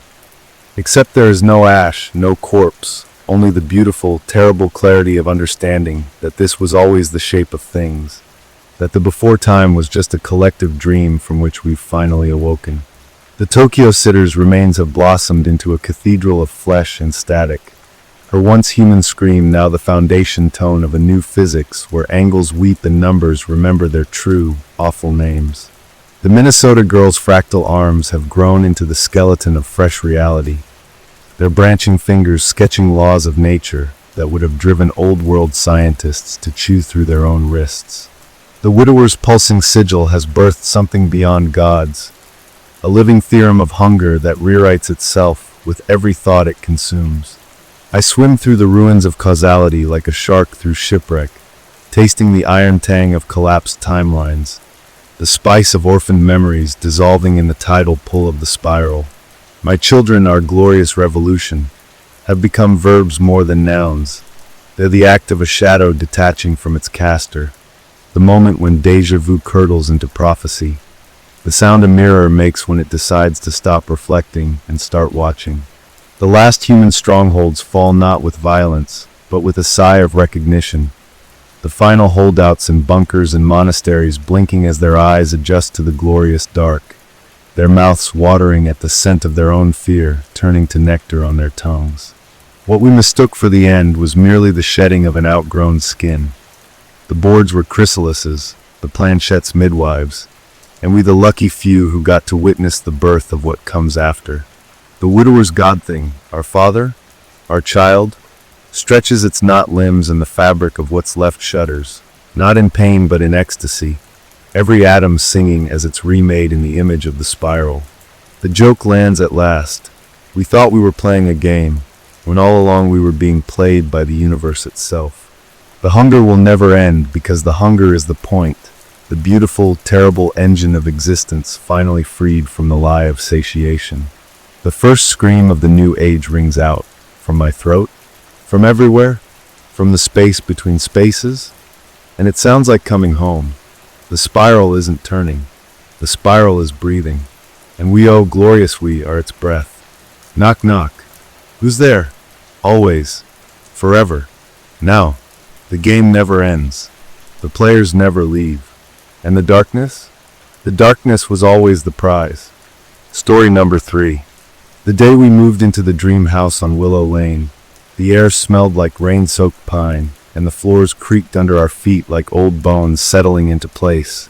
It was perfect, or so we thought, until we found the Ouija board in the basement, tucked beneath a moldy tarp like a secret waiting to be unearthed. My partner, Jake, laughed as he dusted it off, his fingers tracing the faded alphabet, the sun-warped wood, and the planchette with its cloudy plastic eye. Some previous owner's idea of a joke, he said, but I felt a chill, the kind that slithers down your spine when you're being watched, though the basement was empty save for the shadows pooling in the corners.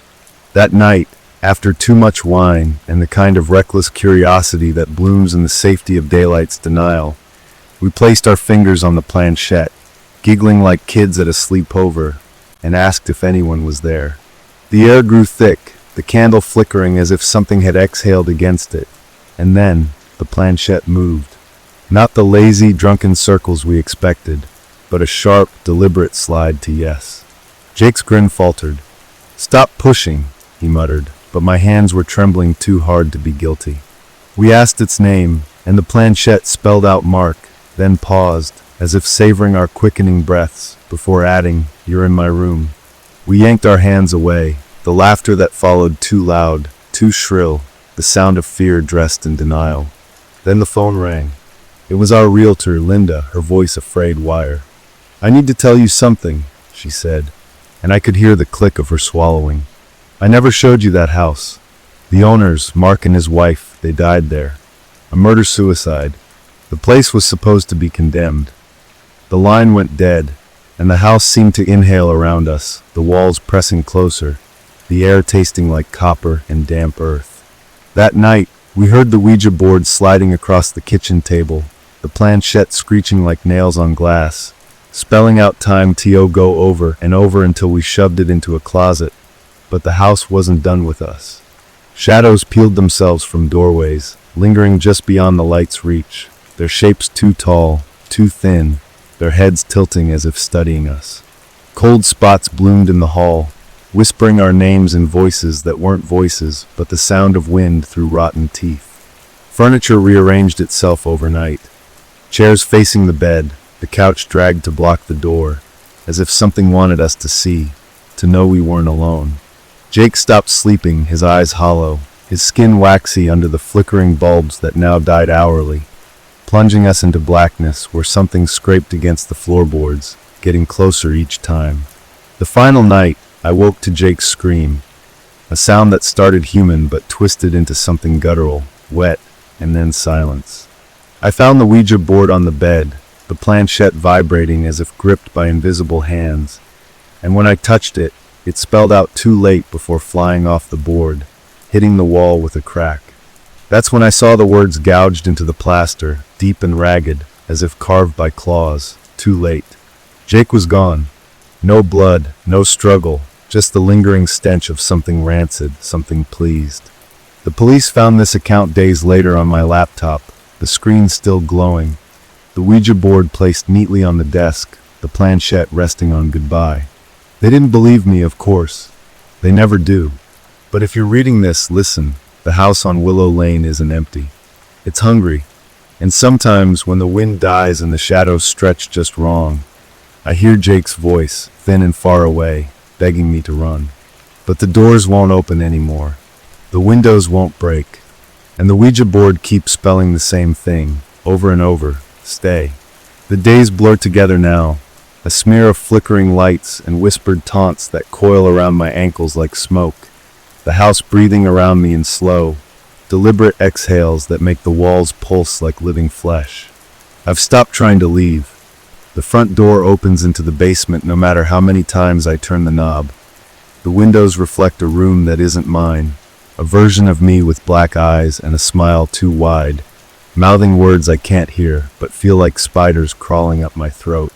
The Ouija board is always where I left it, yet never where I last saw it, appearing on the pillow beside me at night, the planchette warm, as if just held by unseen hands. Last night, it moved on its own for the first time, spelling out "Mark wants you" while the air thickened with the smell of wet soil and old blood. The same stench that clings to the closet where Jake's voice sometimes leaks through the cracks, a wet, choking rasp that begs me to let him in. I don't answer. I know it's not Jake. The real Jake is somewhere in the walls. I hear him scratching, a weak, rhythmic tap-tap-tap behind the plaster, but when I press my ear to it, the knocking moves, circling me like a predator toying with prey. The police came back yesterday, their flashlights cutting through the gloom as they called my name. But when I screamed, pounding on the windows, they just shook their heads, muttering about another squatter. As if they couldn't see me, couldn't hear me, as if the house had already swallowed me whole. The worst part is the cold spot in the hallway. It's grown, now a yawning void that hums with static, and sometimes, if I stare too long, a hand emerges, skeletal and glistening, curling its fingers in invitation. The Ouija board says it's almost time, and I don't need to ask for what. The mirrors have started showing me glimpses, Jake, but not Jake, his face sagging like melted wax, his mouth sewn shut with black thread, his eyes pleading as he reaches for me from the other side of the glass. I shattered one yesterday, but the shards rained upward, embedding themselves in the ceiling, and the blood that dripped from them wasn't mine. I'm writing this on the back of an old receipt, my hands shaking so badly the letters bleed together, because the laptop's gone now, the screen cracked open like a grinning maw, the keys replaced with teeth. They'll find this maybe when they come back, if they come back, but I doubt it'll matter. The house is folding in on itself, the hallway stretching longer each night, the doors leading to places that shouldn't exist. And Mark, he's here now all the time, a presence like a weight on my chest, his breath in my ear, his fingers in my hair, and when the Ouija board spells out tonight, I know it's not a warning. It's a promise. The walls are whispering. The lights are dying. And the planchette, God, the planchette. It's moving again, carving something into the floorboards, something I can't bear to look at but can't look away from, because the house won't let me, because it's already too late, because I think it's writing my name. The air is thick now, so thick I can barely swallow, every breath tasting of mildew and something older, something that curls in my lungs like a parasite, and the whispers have become a chorus, a hissing chant of stay, stay, stay that vibrates through the floorboards, through my teeth. The planchette never stops moving anymore. It carves words into the walls when I sleep, deep gashes that weep a dark, syrupy fluid that smells like rust and rotting meat, messages like almost home, and she's coming. And I don't know who she is, but I hear her footsteps upstairs, slow, deliberate, her nails dragging along the banister with a sound like splintering bone. The cold spot has teeth now, literal teeth, jagged and yellow, embedded in the doorway of what used to be the bedroom, and if I get too close, they gnash at me, biting the air with a wet, clicking sound that makes my stomach heave. Jake's voice has changed, too. It's layered now, his words tangled with something else, something that mimics him imperfectly, the way a predator mimics prey. And when he begs me to open the closet door, to just let him out, please, it's so dark in here, I press my hands over my ears, but the voice is inside my head, scratching at the base of my skull like a trapped animal.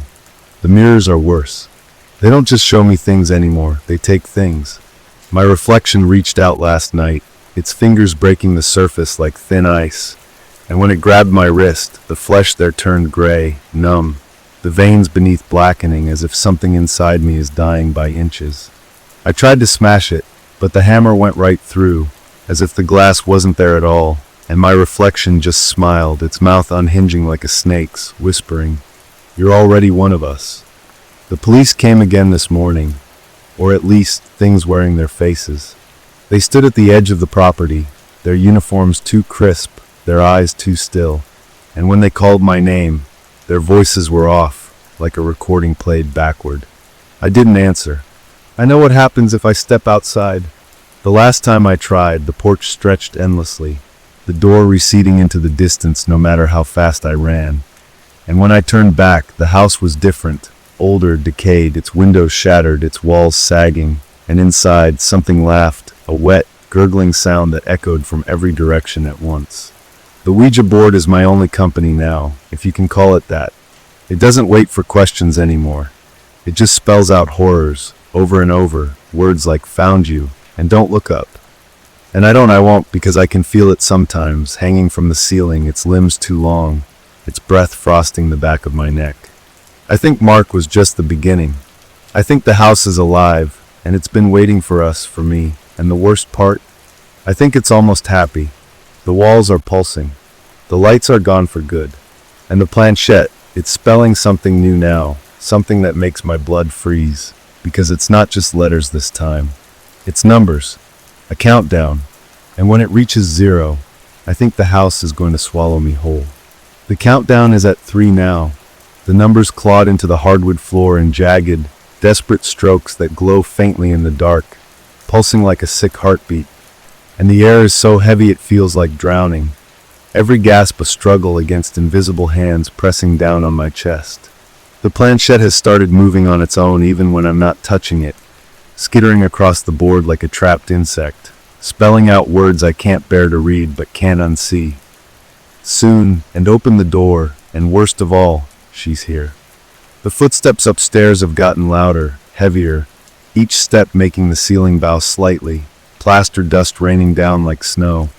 And I know if I look up for too long, I'll see fingers curling through the cracks, blackened and too long, probing for a way in.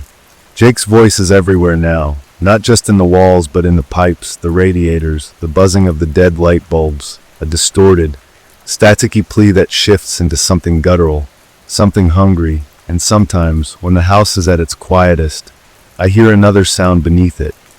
A wet, rhythmic drip drip drip coming from the basement, the same basement where we found the board, where the air is now so thick with the stench of decay, it's like breathing in open rot. The mirrors have started bleeding, thick, dark streaks oozing from their edges, and if I stare too long, my reflection mouths things at me, its lips moving out of sync, its eyes hollowing into black pits that leak the same inky substance. The doors won't stay shut anymore. They creak open on their own, revealing glimpses of hallways that shouldn't exist, rooms with walls that breathe, and once, just once, I saw her standing at the end of one, a silhouette too tall, too thin, her head lolling to the side at an impossible angle before she lunged, the door slamming shut just in time. The countdown is at 2 now. The house knows. It's anticipating.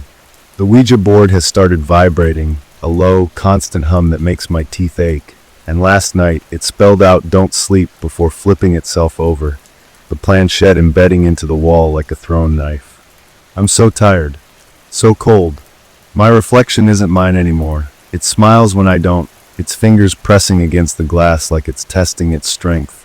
And the last time I checked, its teeth were sharper, its pupils slit like a cat's. The police won't come back. No one will. The house won't let them. It's just me now, and the countdown, and the thing in the walls that used to be Jake, and the woman upstairs who isn't a woman at all, and the whispering, always the whispering, voices overlapping, chanting one more day like a funeral hymn. The countdown is at 1. The planchette is moving again, and this time it's not spelling letters. It's drawing a door, and I think it wants me to open it. The planchette isn't just drawing a door anymore. It's etching it into the floorboards with unnatural precision, each line searing itself into the wood like a brand, the stench of burning hair filling the air as the outline takes shape. A crooked rectangle with a knob that shouldn't be there but is, tarnished brass glinting in the dim light like a dead eye watching me. The countdown bled away overnight, the numbers dissolving into the floor as if absorbed, and now there's just the door, her door, and the whispers have condensed into a single voice, hers, a sound like broken glass dragged across skin, saying, "Turn the knob, turn the knob, turn the knob." Jake's not Jake anymore. I caught a glimpse of him through the keyhole last night, his face stretched too wide, his mouth unhinged like a snake's, his fingers squirming through the gap beneath the door, blackened in too many, brushing my ankle with a touch like freezer burn before I kicked away, screaming. The mirrors are all shattered now, but the glass didn't fall. It hovered, then reformed into something else, a jagged archway filled with shifting shadows. And sometimes she steps out, just for a moment, her limbs jointed all wrong, her dress made of something that moves on its own, something alive. The house is changing, the walls warping inward like a ribcage collapsing, the ceiling sagging under the weight of something pressing down from above. And the air, God, the air, is thick with the smell of wet earth and spoiled meat, the stench of a grave disturbed. The planchette won't stop moving, carving the same word over and over into my skin when I sleep. Open, open, open. And I wake up with it bleeding into my sheets, my fingers numb, my lips cracked and whispering it without my permission. The police are here again, but they're not real, they're hers, their faces smeared like wet paint, their voices overlapping as they chant, "Let us in." And I know if I do, it won't be them who crosses the threshold. The door is almost complete now, the lines glowing faintly, pulsing like a vein, and the knob is turning on its own, rattling, testing, and I know, when it opens, it won't lead anywhere that still has air to breathe. The planchette just spelled its last word. Now. And the knob is clicking. The knob turns with a sound like cracking bone, the door groaning open on hinges that shouldn't exist, revealing a darkness so complete it feels like staring into the throat of something ancient and ravenous. The air that rolls out is freezer cold, smelling of turned earth and spoiled milk, and the whispers have become screams. Jake's voice tangled with hers, with Mark's, with dozens of others, all shrieking in unison as the walls around me begin to bleed, thick rivulets of black ooze sliding down the peeling wallpaper. My reflection is gone from the broken mirror shards. Instead, they show only the door, over and over, an infinite recursion of that terrible doorway, and in each one, a different version of me stands frozen, their mouths sewn shut with black thread, their eyes wide with a terror I now share. The planchette has embedded itself in my palms somehow, the plastic warm and squirming like a living thing, and when I try to pull it free, the pain is unbearable, my blood sizzling where it touches the board, which now floats just inches above the floor, vibrating with a low, hungry hum. The thing that was Jake is crawling out from under the bed, his limbs too many and too long, his jaw unhinged as he whispers, "You should have left when you could," in a voice that isn't his, while above us, the ceiling bulges downward, the plaster stretching like skin about to tear. The door is fully open now, and from the void beyond, something is reaching.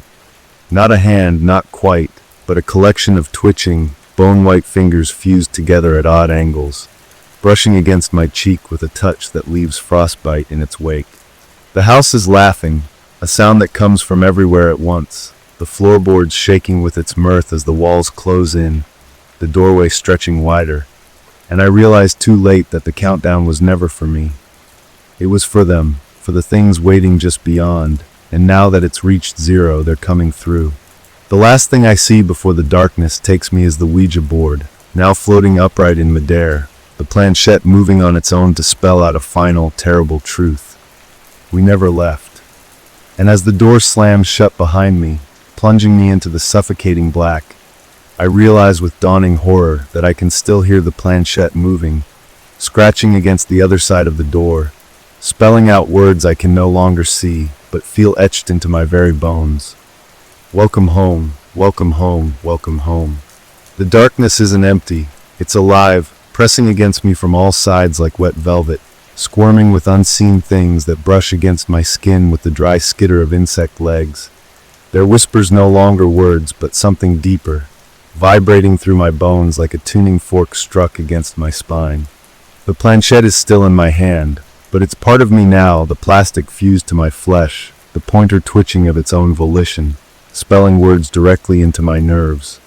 Mine and yours and ours. Each letter a jolt of white-hot agony. The air is liquid here, thick and syrupy, filling my lungs with the taste of pennies and spoiled meat. And when I scream, the sound doesn't travel. It loops, playing back in fractured echoes that distort until they become her voice, her laughter, guttural and wet. There are shapes in the dark now, outlines of things that shouldn't exist. A face with too many eyes, a mouth unspooling like ribbon, hands with fingers that branch like coral, all circling, closing in. The door is gone, or maybe I'm inside it. The Ouija board floats in the blackness ahead of me, glowing faintly, the letters peeling off like dead skin to rearrange themselves midair, forming new phrases that hover just long enough to sear into my vision. You were always here, and this is where you belong, and we've missed you. Something cold and many-jointed wraps around my ankle. Jake, or what's left of him, his face split open like a rotten fruit, his voice a wet rasp as he says, "You let me in, now I'll let you out," before dragging me deeper, the darkness parting like a curtain to reveal the house. But wrong, the walls pulsing like a heartbeat, the windows staring like eyes, the front door a gaping maw lined with teeth. The planchette tears free from my hand with a sound like ripping meat, embedding itself into the floorboards, which now writhe like living flesh, spelling out one last message in jagged, frantic strokes. Welcome home forever. And as the house swallows me whole, as the darkness fills my mouth and pours into my lungs, I realize this isn't an ending. It's an invitation. And somewhere, in what used to be the basement, a new Ouija board is waiting, its planchette already trembling, eager for the next hands to play. The moment the house swallowed me, the darkness didn't consume. It transformed me, my flesh unraveling like old stitches, my bones bending like warm wax as the whispers poured into me, filling every hollow space until I couldn't remember where the house ended and I began. The planchette isn't just part of my hand anymore. It's everywhere, jutting from the walls like splintered bone, embedded in the floor in a grotesque mosaic, each one twitching in unison, spelling the same word over and over in a language that writhes like living shadow. More. The air is thick with the screams of others now, voices I almost recognize, Jake's, Linda's, Mark's, but they're not separate anymore, just strands in the house's terrible chorus, their faces bulging from the walls like half-formed tumors, their mouths moving in silent pleas as the darkness stitches them deeper into the foundation. I can feel the house breathing through me, its pulse thudding in time with my own, its hunger gnawing at what's left of my thoughts. And when I try to scream, the sound is ripped away, fed back to me as her voice, her laughter, dripping from the ceiling in glistening strands. The mirrors are back, but they don't reflect. They watch, their surfaces oily and alive, showing glimpses of the world outside. A realtor's smile, a moving van, a new key turning in the lock. The planchettes tremble in anticipation. The walls salivate. And as the front door creaks open somewhere far away, as fresh footsteps echo in my halls, my bones, I realize with a ghoulish delight, I'm not the prey anymore. I'm the house. And I'm so hungry. The Ouija board lies waiting on the basement floor, pristine, untouched.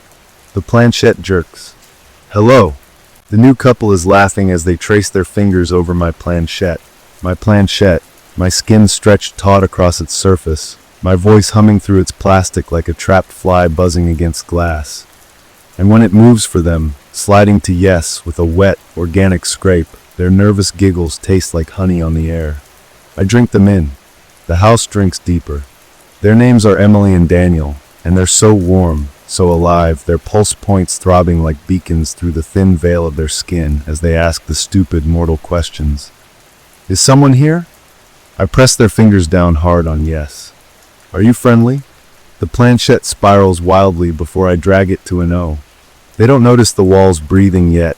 The way the floral wallpaper they praised at their housewarming now bulges subtly with the shape of my ribs, my old sweater fibers woven into its pattern. Daniel's phone rings, their realtor, voice tinny through the speaker, saying, "I never sent you that listing," before the call cuts to static, and oh, the sweet metallic tang of their fear is better than I remembered, better than when I was the one trembling in this basement. Emily drops the planchette with a gasp as the temperature plummets, her breath frosting in the air, but it doesn't hit the floor, it hovers, spinning lazily as the letters begin to bleed black, forming new words not on the board but in the air itself, letters written in the condensation of their panicked exhales. "Your bedroom smells like rotting flowers." They don't know that's where Jake finally stops screaming. They'll learn. Upstairs, the closet door I once cowered against creaks open on its own, the darkness inside thicker than it should be, shifting like liquid as many somethings, begin to unspool from the shadows.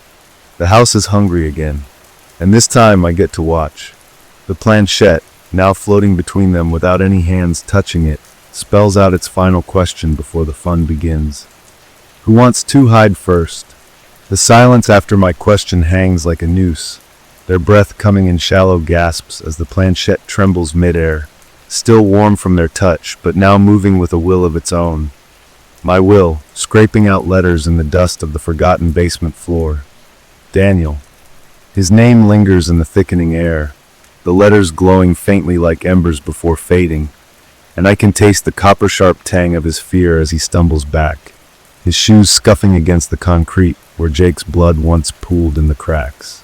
Emily whimpers, her fingers digging into his arm, her pulse a frantic drumbeat that vibrates through the floorboards, through me, feeding the hunger that coils in the walls like a nest of serpents. The lights flicker, once, twice, before surrendering entirely, plunging them into a darkness that moves, that breathes, that whispers in voices they almost recognize. Echoes of their own laughter from just minutes ago, now warped into something wet and guttural. The closet door upstairs slams shut with a sound like a ribcage collapsing, and something heavy begins to drag itself across the ceiling, its nails, too long, too many, scraping against the plaster in slow, deliberate strokes. The planchette spins wildly now, a frenzied insect trapped in a web, before suddenly freezing, its pointer aimed at the basement stairs where the darkness has congealed into something solid, something shaped, its silhouette too tall, its limbs too thin, its head tilting with a sickening crack as it takes its first step downward. Emily screams, but the sound is swallowed by the house, by me, muffled as if underwater, and Daniel's voice cracks as he begs. "Please, we'll leave, we'll never come back." But the planchette is already moving again, carving a single word into the floor between them, a word that sends ice flooding through their veins. Liar. Because they won't leave. They can't. The front door is gone now, replaced by smooth, unbroken wall, the windows reflecting only endless hallway, and as the thing on the stairs takes another step, its joints popping like firecrackers, the planchette finally spells out the truth they already know in their marrow. You live here now. And from the shadows behind them, where the basement's oldest stains still linger, Jake's voice, or what's left of it, whispers, "Welcome home." The lights go out for good. The screaming begins. And somewhere, beneath it all, beneath the wet tearing and the choked sobs and the sound of the house feeding, the planchette is already moving again, preparing for the next guests, the next meal, carving a single word into the foundation where no one will ever see it. More. The house digests them slowly, savoring their terror like a fine wine. Daniel first, his body unraveling like frayed thread as the walls absorb him strand by screaming strand, his voice dissolving into the chorus of others that hums beneath the floorboards, while Emily lasts longer, her mind fracturing so beautifully as she claws at the windows that now reflect only her own twisted doppelganger, its grin widening with each splintered fingernail she leaves embedded in the glass. The planchette lies dormant now, slick with something darker than oil, resting atop the Ouija board that has somehow found its way back to the basement floor, pristine as the day we first found it, waiting. The realtor comes by eventually, knocking with that polite, professional rhythm that makes my walls itch, calling through the door with increasing urgency before trying the handle, only to find it unlocked, the interior pristine, the air smelling of lemons and fresh paint. She doesn't see the way the hallway behind her stretches just a little too long as she steps inside. doesn't hear the whisper of the closet door creaking open upstairs, the faint sound of something wet dragging itself across the ceiling. The planchette twitches when she passes the basement door, and for a moment, just a moment, she pauses, her hand hovering over the knob as a chill runs down her spine. But then her phone rings, another eager couple waiting to view a charming Victorian on Elm Street, and she turns away, never noticing the fingernail-thin crack spreading across the basement doorframe, nor the single blackened finger that curls briefly around the edge before vanishing. The house exhales, the walls settle, and in the silence between breaths, beneath the hum of the refrigerator she compliments and the floorboards that don't quite creak under her feet, the planchette moves one last, terrible inch, just enough to point at the word next. The lights flicker. Somewhere, a door clicks shut on its own, and the house, my house, our house, grows hungry again. The realtor's polished heels click against my hardwood floors. My floors now, my skin, my bones, and I can taste the citrus of her perfume like acid on the back of my non-existent tongue, so bright against the rot festering in my walls where Emily's final whimpers still echo. She's hanging a sold sign on the lawn, the metal post sinking effortlessly into soil I've softened with decades of decay. When the breeze shifts and carries the scent of fresh blood from the kitchen, where Daniel's last coherent thought still stains the ceiling in Rorschach patterns only the next owners will see, if they look up, if they dare. The planchette has migrated to the attic without moving, materializing inside a cobweb box of childhood toys that the new family will inevitably uncover during renovations. Its plastic warm to the touch even in the winter chill, the eye at its center now pulsing faintly like a dormant pupil reacting to light. I feel the neighborhood changing around me, the old woman across the street peering through her curtains a second too long, the mailman crossing the street to avoid my porch, the way the local dogs strain at their leashes and howl when walked past my address, all of them sensing what the realtor's spreadsheets and disclosures will never mention, that some houses aren't built on land, but on appetite. The children will be next, I think. There's always a child, curious, bright-eyed, the first to notice the way their closet door opens exactly 3 inches every night at 3:07 a.m., the first to whisper, "Who's there?" into the heating vents where my breath still circulates like a living thing. The basement stairs groan under invisible weight, counting down the days until the next family moves in, until the next set of fingers graze the Ouija board's surface, until the planchette leaps to life with violent glee and spells out the only truth that matters in this place. You're home. And when the screaming starts again, rich, throaty, delicious, I'll be there. We'll all be there. The house, the board, the hungry dark, waiting, always waiting. The sold sign sways in a wind that doesn't touch the other trees on the block. Inside, the thermostat clicks on by itself. Somewhere, a planchette drags itself 1 inch to the left. The house smiles. The house waits. The house is always, always hungry. The sold sign's metal post sinks deeper into my soil with each passing hour, the earth beneath it writhing with the remnants of all those who came before. Their bones now tangled roots, their screams fertilizer for the 2 perfect roses that bloom violently red along my picket fence. Inside, the walls stretch and contract like a great beast sighing in its sleep, the new key hidden under the ceramic frog by the back door already vibrating with potential, its teeth filed sharp by unseen hands. The realtor's cheerful voicemail to the new owners plays on loop in the empty master bedroom, her promise of a fresh start distorting with each repetition until the words become a flesh heart, which is closer to the truth. I can feel the pulse of the young family approaching, their minivan packed with cardboard boxes and naive dreams, their toddler's sticky fingers destined to trace the letters on my attic-discovered Ouija board before sundown.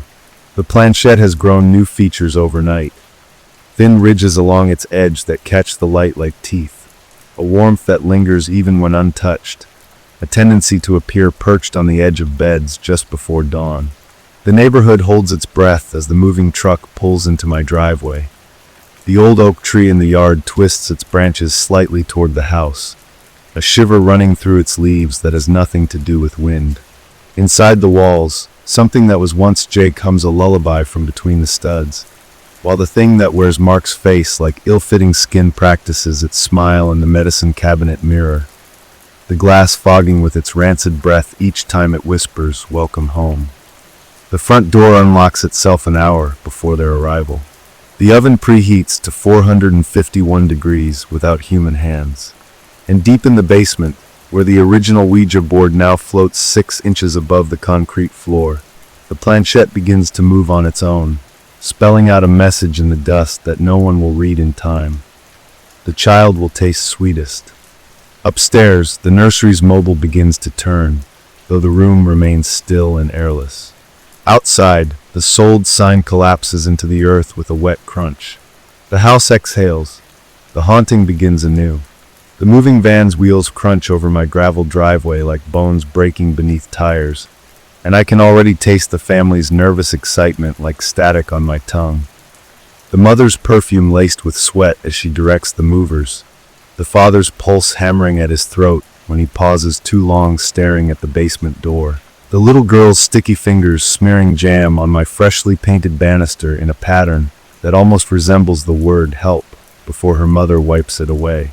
The planchette has migrated again, appearing now in the little girl's unpacked toy chest beneath a pile of stuffed animals that will later whisper to her in voices not their own. Its plastic warm as living flesh when she eventually finds it, her innocent fingers tracing the heart-shaped pointer that now beats faintly against her palm like a tiny, trapped thing. The house settles around them with a predator's patience. The father's coffee going cold the instant it touches my countertops. The mother's reflection in the hallway mirror blinking a second too slow. The toddler's sudden fascination with the funny man, who waves at her from the space behind her closet door where no man should be able to stand. At 3:17 a.m. on their first night, the oven turns itself on, its glow illuminating the kitchen in hellish light as something drags itself through the cooling system, its nails clicking against the vents beneath the sleeping parent's bed. The little girl is the first to see the words forming in the condensation on her bedroom window. "Play with US." Her breath catching not in fear but in childish delight as tiny handprints press against the glass from the outside, 3 stories up. Down in the basement, the original Ouija board floats upright in the darkness, its planchette spinning wildly as the temperature drops, spelling out the same phrase over and over in the frost forming on my concrete floor. "Feed US." The mother will wake screaming tonight when the closet door creaks open by itself. The father will find strange scratches on the attic door that weren't there yesterday.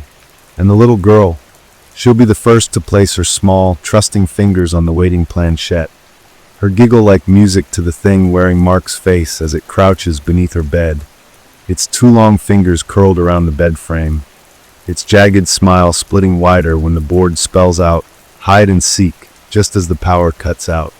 The house inhales. The game begins. Somewhere, a clock that hasn't worked in decades strikes 13. The walls lean closer, and the planchette, oh, the planchette, already knows who will be IT first. The little girl's fingers tremble on the planchette, not from fear but from the electric thrill of the game humming through her tiny bones, her breath fogging in the suddenly freezing bedroom air as the plastic heart jerks beneath her touch, spelling out YOURTURN in jagged, eager movements while beneath her bed, the thing that was once Mark stretches its grin wider than any human mouth should allow, its yellowed teeth glinting in the moonlight that shouldn't be able to penetrate these. Curtains. The parents sleep on, drugged by the carbon monoxide leaking silently from my basement furnace. Just enough to keep them unconscious, not enough to kill them yet, because the house prefers its meals awake when the terror starts in earnest.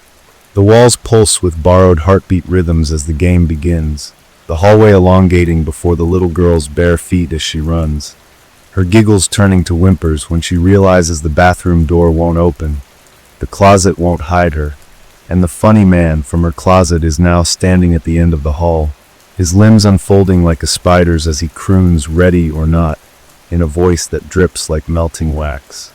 The planchette levitates from the abandoned Ouija board, zipping through the air to tap insistently at the parents' bedroom door like a hungry bird pecking for worms, the sound syncopating with the dripping faucet in the master bath that now runs rust red. The mother stirs briefly, her sleep-addled brain registering the metallic scent too late as the bedroom door creaks open by itself, revealing not the hallway but the basement stairs. The wrong basement stairs, the old ones from the murder-suicide era, stained and groaning under the weight of something heavy being dragged up from the darkness below.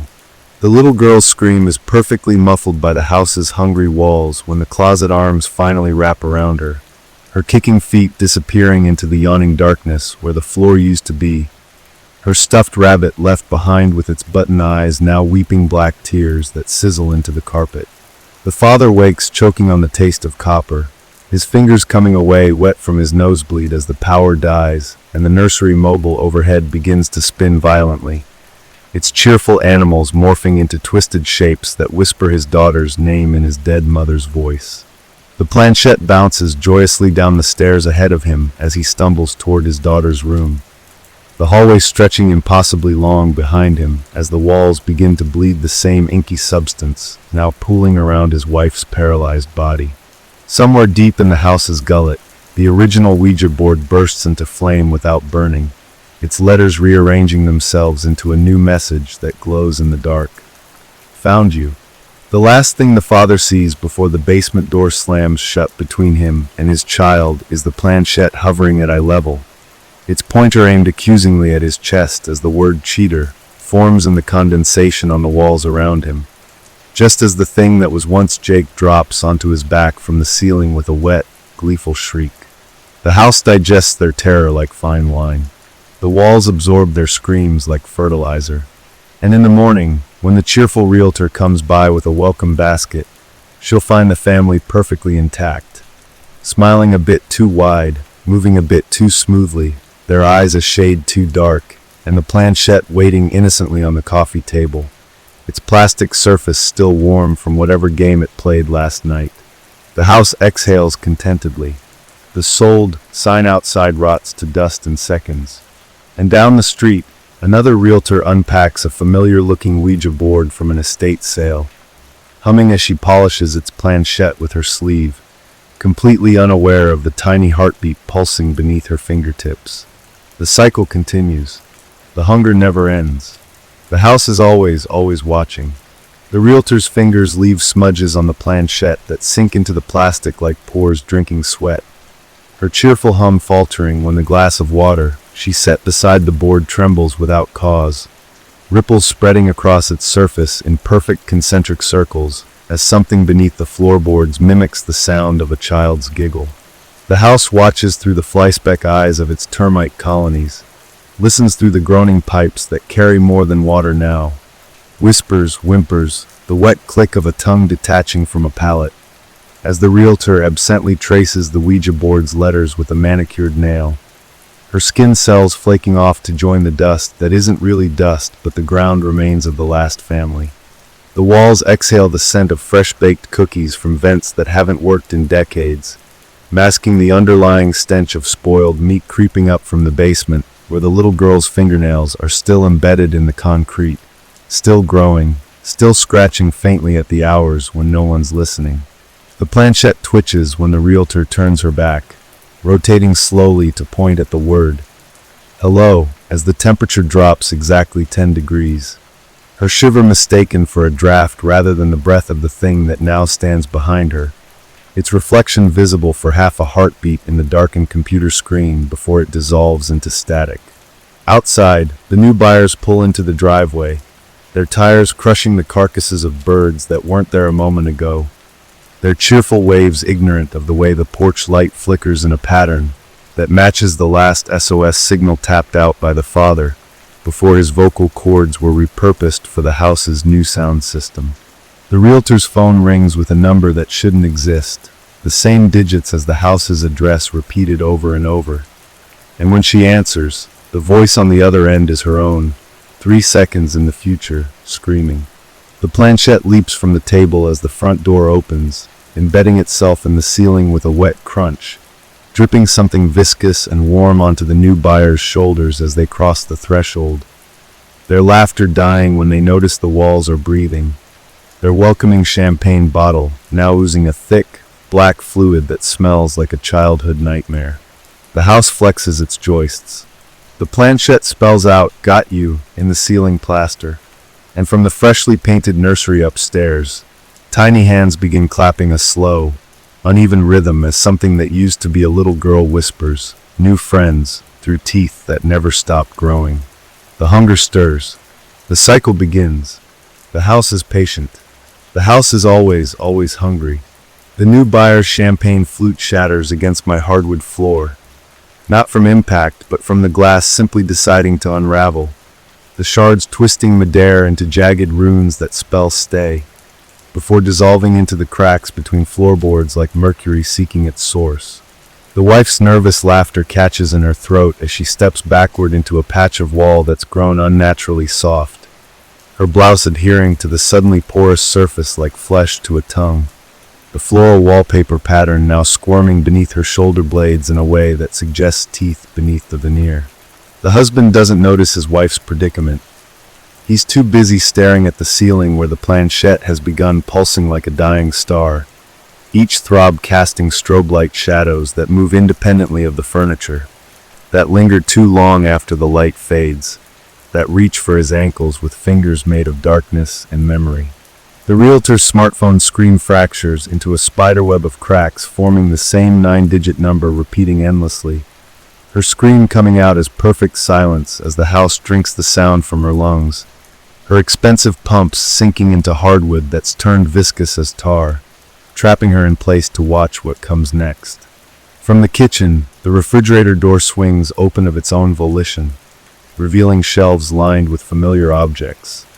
The last family's wedding rings arranged in a smile pattern, their dog's collar nailed to the egg compartment, a single child's milk tooth pulsing in a juice glass like a tiny organic metronome keeping time with the banging now emanating from the basement door.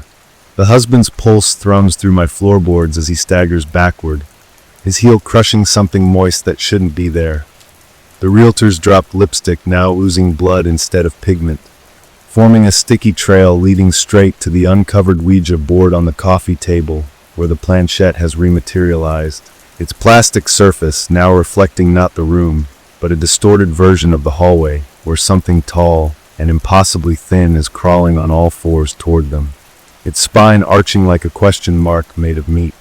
The wife finally tears free from the wall with a wet ripping sound, her blouse remaining embedded in the plaster like a fossil as she stumbles into her husband, their combined weight causing the floor to buckle slightly beneath them. A warning, not a threat, because the house prefers its prey alert when the real terror begins. The planchette spins wildly before stopping on the word choose, just as the basement door flies open with a sound like a ribcage fracturing, revealing 3 figures standing shoulder to shoulder in the darkness, recognizable enough to freeze the blood, wrong enough to shatter sanity, their arms outstretched in welcome, their mouths moving in unison as they whisper, "We've been waiting," with voices that aren't quite their own anymore. The lights flicker once, twice, then stay on just bright enough to reveal the final horror. The realization that one of the figures is holding a familiar-looking planchette, its pointer aimed directly at the trembling couple as the walls around them begin to peel away in layers, revealing the pulsating, organic truth beneath the drywall, the hunger beneath the foundation, the endless, grinning dark behind the illusion of home. The house inhales. The game begins anew. Somewhere, a clock strikes 13. The planchette spells "Welcome home." And the walls, oh God, the walls, they're laughing. The husband's scream lodges in my rafters like a physical thing, a writhing, spiked mass of sound that pulses in time with the flickering lights as the thing wearing their realtor's face peels itself from the wall with a wet, tearing sound, her designer suit now fused with my infrastructure, her smile stretching far beyond human limits as she takes a shuddering step forward on legs that bend the wrong way at every joint. The wife claws at her husband's arm, her fingernails drawing blood that beads upward instead of dripping, each crimson sphere floating toward the ceiling where the planchette now orbits like a malevolent satellite, leaving behind a constellation of words written in reverse, dead and meat and play, visible only in the warped reflection of the stainless steel refrigerator. The basement figures take another synchronized step forward, their bare feet leaving moist prints that sizzle against the hardwood, the stench of open graves and electrical fires pouring from their gaping mouths as they begin to hum a distorted version of Ring Around the Rosie that makes the walls vibrate at a frequency that liquefies the wine in their glasses. The husband makes a desperate lunge for the front door, his fingers closing around the knob just as it melts into 100 twitching earthworms that burrow into his flesh. The pain short-lived as the door itself yawns open to reveal not the driveway but the basement stairs. The original basement stairs, the ones with the bloodstains that no amount of sanding could remove, descending into a darkness that breathes in ragged, wet gasps. The wife collapses to her knees, her palms pressing against the floorboards where something beneath them presses back with equal force, leaving perfect handprint indentations that slowly fill with a black, viscous fluid that smells like childhood nightmares and spoiled milk. The planchette drops from the ceiling with a sound like a hammer striking bone, embedding itself upright in the hardwood between the couple as the temperature plummets, their exhaled breath forming the words, "Game over," in the air before being sucked back into their lungs with an audible pop.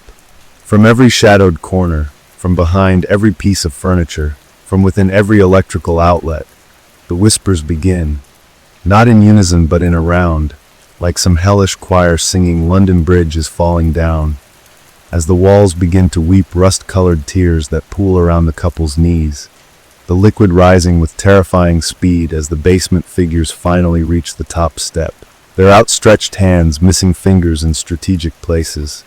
Exactly enough digits to spell, "Help US" on A. Ouija board. The last thing the wife sees before the liquid darkness fills her nostrils is the planchette spinning wildly on its own, spelling out one final message in the congealing floor fluids. "You were the prize."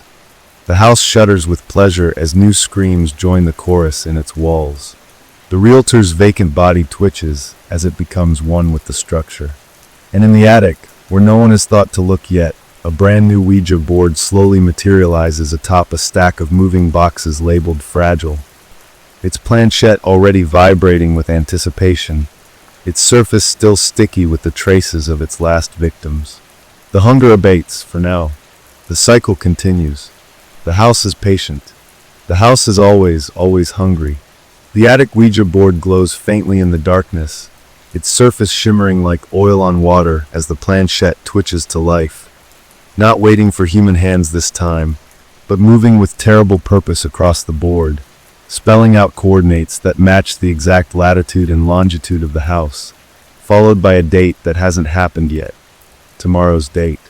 Outside, the for sale sign rots in real time, its posts sinking deeper into soil that pulses like a living thing as the last echoes of the couple's screams are absorbed into the foundation, their terror distilled into something richer, darker, fuel for what comes next. The walls stretch and contract like a great beast digesting, the floral wallpaper patterns rearranging themselves into faces that mouth silent warnings to empty rooms, their eyes darting toward the windows where the neighborhood children pause inexplicably during their bike rides, their small hands tightening on handlebars as they feel the weight of the house's gaze upon them. The basement door creaks open on its own, releasing a gust of air that smells like a dentist's drill hitting nerve, hot, metallic, alive with pain, as something begins the slow ascent up the stairs, its progress marked by wet thuds that don't quite match a human gait. The planchette now floats 6 inches above the attic board, its plastic surface splitting open like an overripe fruit to reveal thin, black tendrils that spell out words in the dust without touching the surface. Next door. The neighbor's golden retriever begins howling at exactly 3:07 a.m., its vocal cords shredding as the sound transforms mid-whine into a perfect mimicry of the last family's toddler's laughter, the noise carrying across the too-still yard to where the new realtor, young, ambitious, tragically trusting, pauses while inputting the house's details into her tablet, her skin prickling as the screen glitches just long enough to display the words "Come inside" in jagged, pixelated letters. The attic board's planchette suddenly rockets downward with enough force to embed itself in the wood, the impact sending a vibration through the entire house that dislodges a single photo from the wall. A smiling family that never lived here, their faces slowly melting in the frame to reveal what lies beneath. The house's true face, its hunger made manifest in the endless dark behind their hollow eyes. The neighbor's dog falls silent. The realtor's tablet dies. And from the freshly painted nursery, now streaked with something dark leaking from between the walls, comes the sound of tiny, clapping hands and a voice that is almost, but not quite, human, whispering ready or not, as the planchette slowly drags itself free from the attic floorboards, rotating to point toward the window, toward the street, toward the next warm body that will cross the threshold. The house exhales. The cycle continues. The hunger never ends. The house is always waiting. The neighbor's dog's howl cuts off mid-breath as the kitchen window rattles in its frame. Not from wind, but from the sheer force of the silence that follows. A vacuum of sound so complete it feels like the house has sucked all the noise from the world. The realtor's fingers freeze over her malfunctioning tablet, just as the screen reignites with a burst of static, the pixels rearranging themselves into a live feed of the attic where the Ouija board now levitates 3 feet off the ground, its planchette spinning like a demented compass needle before suddenly stopping, pointing directly at her through the screen, through the walls, through the veil of reality itself. Inside, the walls secrete a thick, amber fluid that hardens instantly into something resembling stained glass, each panel depicting the same scene. A family running through endless hallways that fold in on themselves like a nightmare Mobius strip, their mouths stretched in silent screams that vibrate through the floorboards at a frequency that makes the silverware in the drawer hum along in perfect harmony.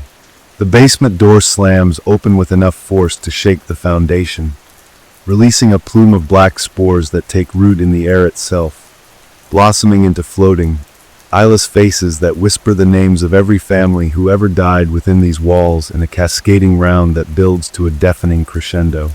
The planchette rockets through the attic wall with a sound like a bone snapping, embedding itself in the realtor's windshield just as she starts her car, the plastic heart now beating visibly against the glass as the GPS screen flickers to life, displaying only the words "Come home" in pulsing crimson letters that reflect in her widening pupils.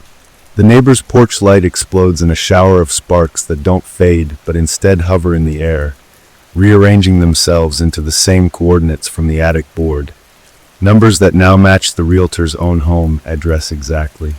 Inside the house, the nursery mobile begins spinning at impossible speeds, its cheerful animals transforming into twisted, shrieking faces that match the floating spores perfectly, their wails harmonizing with the basement's rising chorus as the walls between realities grow thin, as the hunger grows urgent, as the planchette carves a single word into the realtor's dashboard that wasn't there a moment ago. Run. But it's too late. The front door yawns open on its own, revealing not the foyer but the realtor's own bedroom where something wearing her face sits up in bed, smiling a smile too wide for any human jaw, its hands already reaching for a familiar-looking board as the car engine dies, as the locks click down, as the house's true form unfolds itself from the shadows of the back seat, whispering welcome home, with a voice made of static and dying screams. The cycle continues. The hunger grows. The house is patient. The house is always hungry.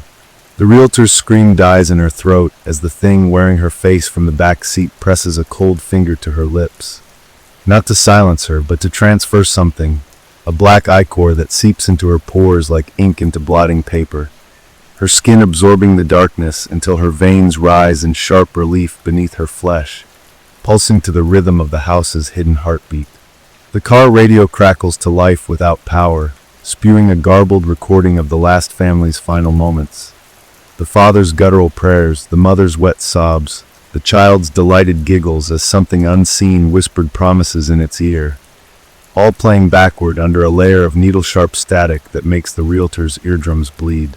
Outside, the street lamps flicker in perfect synchronization with the planchette's movements as it carves words into the dashboard, each letter splitting the leather with a sound like tearing flesh, spelling out "too late," just as the rearview mirror fractures into a spiderweb of cracks that form an unmistakable address. The realtor's own childhood home, demolished 15 years ago. The steering wheel grows hot beneath her hands, the vinyl melting to reveal human teeth embedded in the metal core.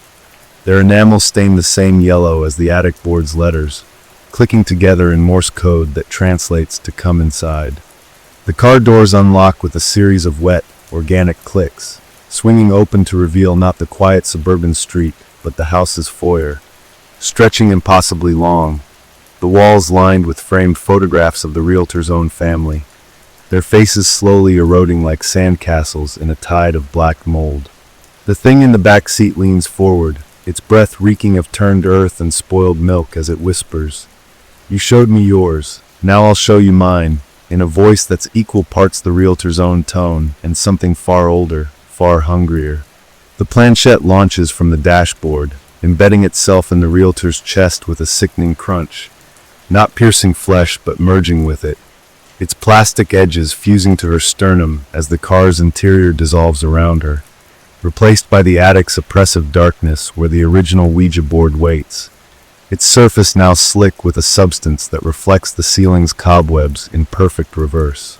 The walls breathe in unison as the realtor's fingers move toward the board without her consent, the planchette under her skin throbbing in time with the house's pulse as the first question forms in her mind not as words but as memories.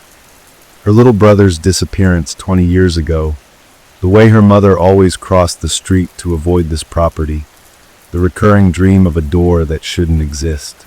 The planchette moves with terrifying certainty, spelling out her brother's name, then under the basement, then want TOC. Just as the floorboards beneath her knees splinter apart, revealing a small skeletal hand reaching up from the darkness, its finger bones wearing the exact friendship bracelet she made him in 3rd grade. The house exhales a sigh of rotten breath as the realtor's scream finally breaks free, the sound fracturing into a dozen echoes that solidify into new planchettes that rain down around her, each one landing pointing to a different year. 1998, the year her brother vanished. 2024, the year she listed the house, and one, vibrating with particular intensity, pointing to tomorrow's date. The attic door slams shut below her, the walls begin to bleed, and the Ouija board, now floating at eye level, rotates slowly to reveal its original owner's name carved into the back in childish handwriting. Her brother's, just as the skeletal fingers close around her ankle with a grip colder than death, stronger than regret, pulling her down into a darkness that smells like birthday cake and freshly turned earth. The hunger is satisfied. The cycle continues. The house is patient. The house is always, always hungry. Story number 4. It was supposed to be just another birthday party.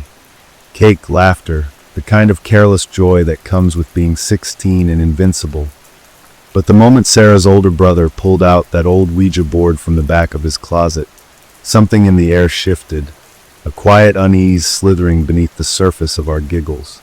The board itself was unnervingly pristine, its letters stark black against the pale wood, the planchette cold to the touch, even though the room was warm with the heat of too many bodies crammed into Sarah's basement. We crowded around it, fingers lightly resting on the plastic heart, joking about ghosts and exorcisms, but then the planchette moved on its own, a slow, deliberate slide that made my stomach drop.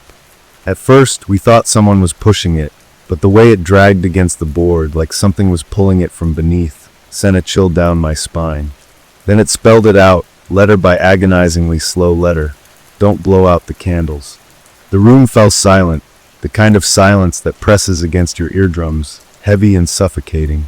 Sarah laughed it off, calling it a stupid prank, but her voice wavered, and I saw the way her fingers trembled as she tucked her hair behind her ear. The cake was brought out, 17 candles flickering like tiny, accusing eyes, and as we sang, the flames seemed to lean towards Sarah, bending at unnatural angles. I wanted to scream at her to stop, to listen to the board, but the words died in my throat when she took a deep breath and blew. And then the lights went out. Not just the basement lights, but every light in the house, the kind of darkness that feels alive, thick and greedy, swallowing sound and space. The temperature plummeted, our breath fogging in the sudden cold, and then we heard it, a whisper, too close, right beside my ear, a voice that wasn't human but mimicked one perfectly, make a wish. Sarah screamed, a raw, guttural sound. And then there was chaos, bodies crashing into each other, the shattering of glass, the desperate scramble for the stairs. When the lights finally came back on, Sarah was gone. Not just hiding, not just outside, gone. Her parents called the police, the search stretching into days, then weeks, but there was no trace of her, no sign of a struggle, nothing except the Ouija board left on her bed, the planchette resting squarely over the words I granted it. The investigation went nowhere, the cops chalking it up to a runaway teen, but we knew better. The house never felt right after that, a constant sense of being watched, of something lurking just beyond sight. A year later, Sarah's brother hanged himself in the same basement, a note in his pocket with just 3 words, "She's still here." And sometimes late at night, if you listen closely, you can hear it, a faint, girlish giggle, the sound of candles being lit, and that same whisper, now slithering through the walls of every house we visited that night. Make a wish. Last week, I found the board in my attic, dust-covered but unmistakable, the planchette resting on your turn. And this morning, I woke up to 17 candles on my kitchen table, all burning, their flames perfectly still in the dead, breathless air. I didn't put them there, I know I didn't, but there they were, wax dripping like slow tears onto my kitchen table, the scent of smoke and something sweetly rotten curling in the air. My hands shook so badly I could barely dial my boyfriend's number, but when he answered, all I heard was static, then a whisper, "Make a wish," before the line went dead. I smashed the Ouija board with a hammer, splintering the wood, snapping the planchette in half. But that night, the pieces were back on my nightstand, arranged neatly, the broken edges fused together like they'd never been touched. I tried to burn it, but the flames wouldn't catch, the lighter clicking uselessly in my grip until my thumb was raw. And then the candles appeared again, this time lining my hallway, their light casting long, grasping shadows that moved when I wasn't looking.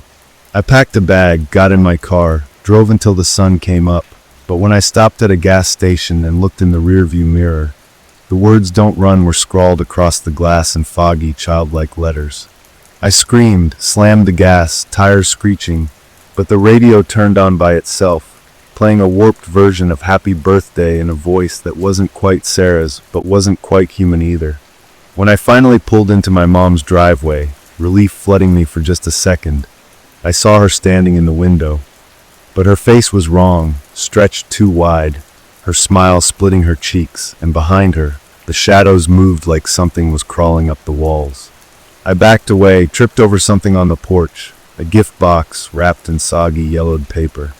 Inside was the planchette, warm as living flesh, and when I dropped it, my fingers came away sticky with wax. Now, no matter where I go, I hear them, the candles. I see them in my dreams, feel them in the dark, their flames never dying, never fading. And last night, as I lay frozen in bed, the air so cold it burned my lungs, the mattress dipped beside me, and something leaned in, breath reeking of melted wax and old blood, and whispered, "You didn't make a wish yet." The police found my phone in a ditch yesterday, still recording. The last thing on it is my voice, begging, then screaming, then singing. Singing Happy Birthday in a voice that isn't mine. And this morning, when I woke up, there were new candles on my dresser.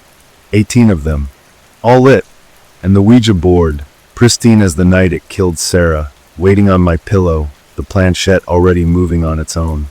The planchette didn't just move, it lunged, jerking beneath my fingertips like a living thing, dragging my hand across the board with terrifying force as it spelled out your next before flipping violently off the board and skittering into the shadows beneath my bed. I couldn't move, couldn't breathe, my body locked in place as the candles flared brighter, their flames stretching impossibly tall, twisting into shapes that looked almost like arms reaching for me. The air smelled like burning sugar and something worse, something decayed, and then the whispering started. Not just one voice now, but dozens overlapping, hissing from every corner of the room, all saying the same thing. Make a wish, make a wish, make a wish. I tried to scream, but my mouth filled with the taste of wax, thick and cloying, choking me as it oozed down my throat. The room pulsed with a sick, flickering light, shadows writhing like insects beneath my skin. And then I saw her, Sarah, but not Sarah, her face stretched too wide, her eyes black pits, her lips sewn shut with what looked like candle wicks, threads of smoke curling from the stitches. She reached for me, her fingers elongating, dripping molten wax onto my arms, and I felt something inside me tear, like a hook dragging through my ribs, pulling something out that wasn't meant to be removed. The last thing I remember before blacking out was the sound of laughter. Not hers, but something older, something hungrier, and the sensation of wax hardening over my eyes, sealing me in darkness. When I woke up, the candles were gone. The board was gone. But my hands were wrong. They're smooth now, waxy, the skin shiny and stiff. And when I press my fingers together, they stick slightly like they're melting. The doctors say it's a rare skin condition, but I know the truth. I saw the cake in my fridge this morning, the candles already lit behind the closed door, their flames burning blue. And when I looked in the mirror, just for a second, my reflection didn't move, just stared back at me with Sarah's sewn-shut smile. The whispers never stop now. They're inside me. And the worst part, I think I'm starting to like them. I caught myself humming Happy Birthday today, my voice rasping in a way that doesn't sound human. And when I blinked, the words I granted IT were carved into my bedroom wall in long, jagged letters, the grooves filled with something dark and wet that smells like birthday cake. I don't blow out candles anymore. I don't dare. But the thing is, I don't think it matters. Because last night, as I lay in bed, my body stiffening like cooling wax, I felt the planchette crawling up my leg, and the whispers changed. Just one word now, over and over, soon. And I know, with terrible certainty, that when the last of my skin turns to wax, when my voice isn't mine at all anymore, they'll come to light the final candle. And this time, I won't scream. I'll sing. The wax is spreading now, creeping up my arms in slow, shimmering rivulets, hardening into a second skin that cracks when I move but never bleeds, just oozes thick, honey-colored liquid that smells like vanilla and funeral homes.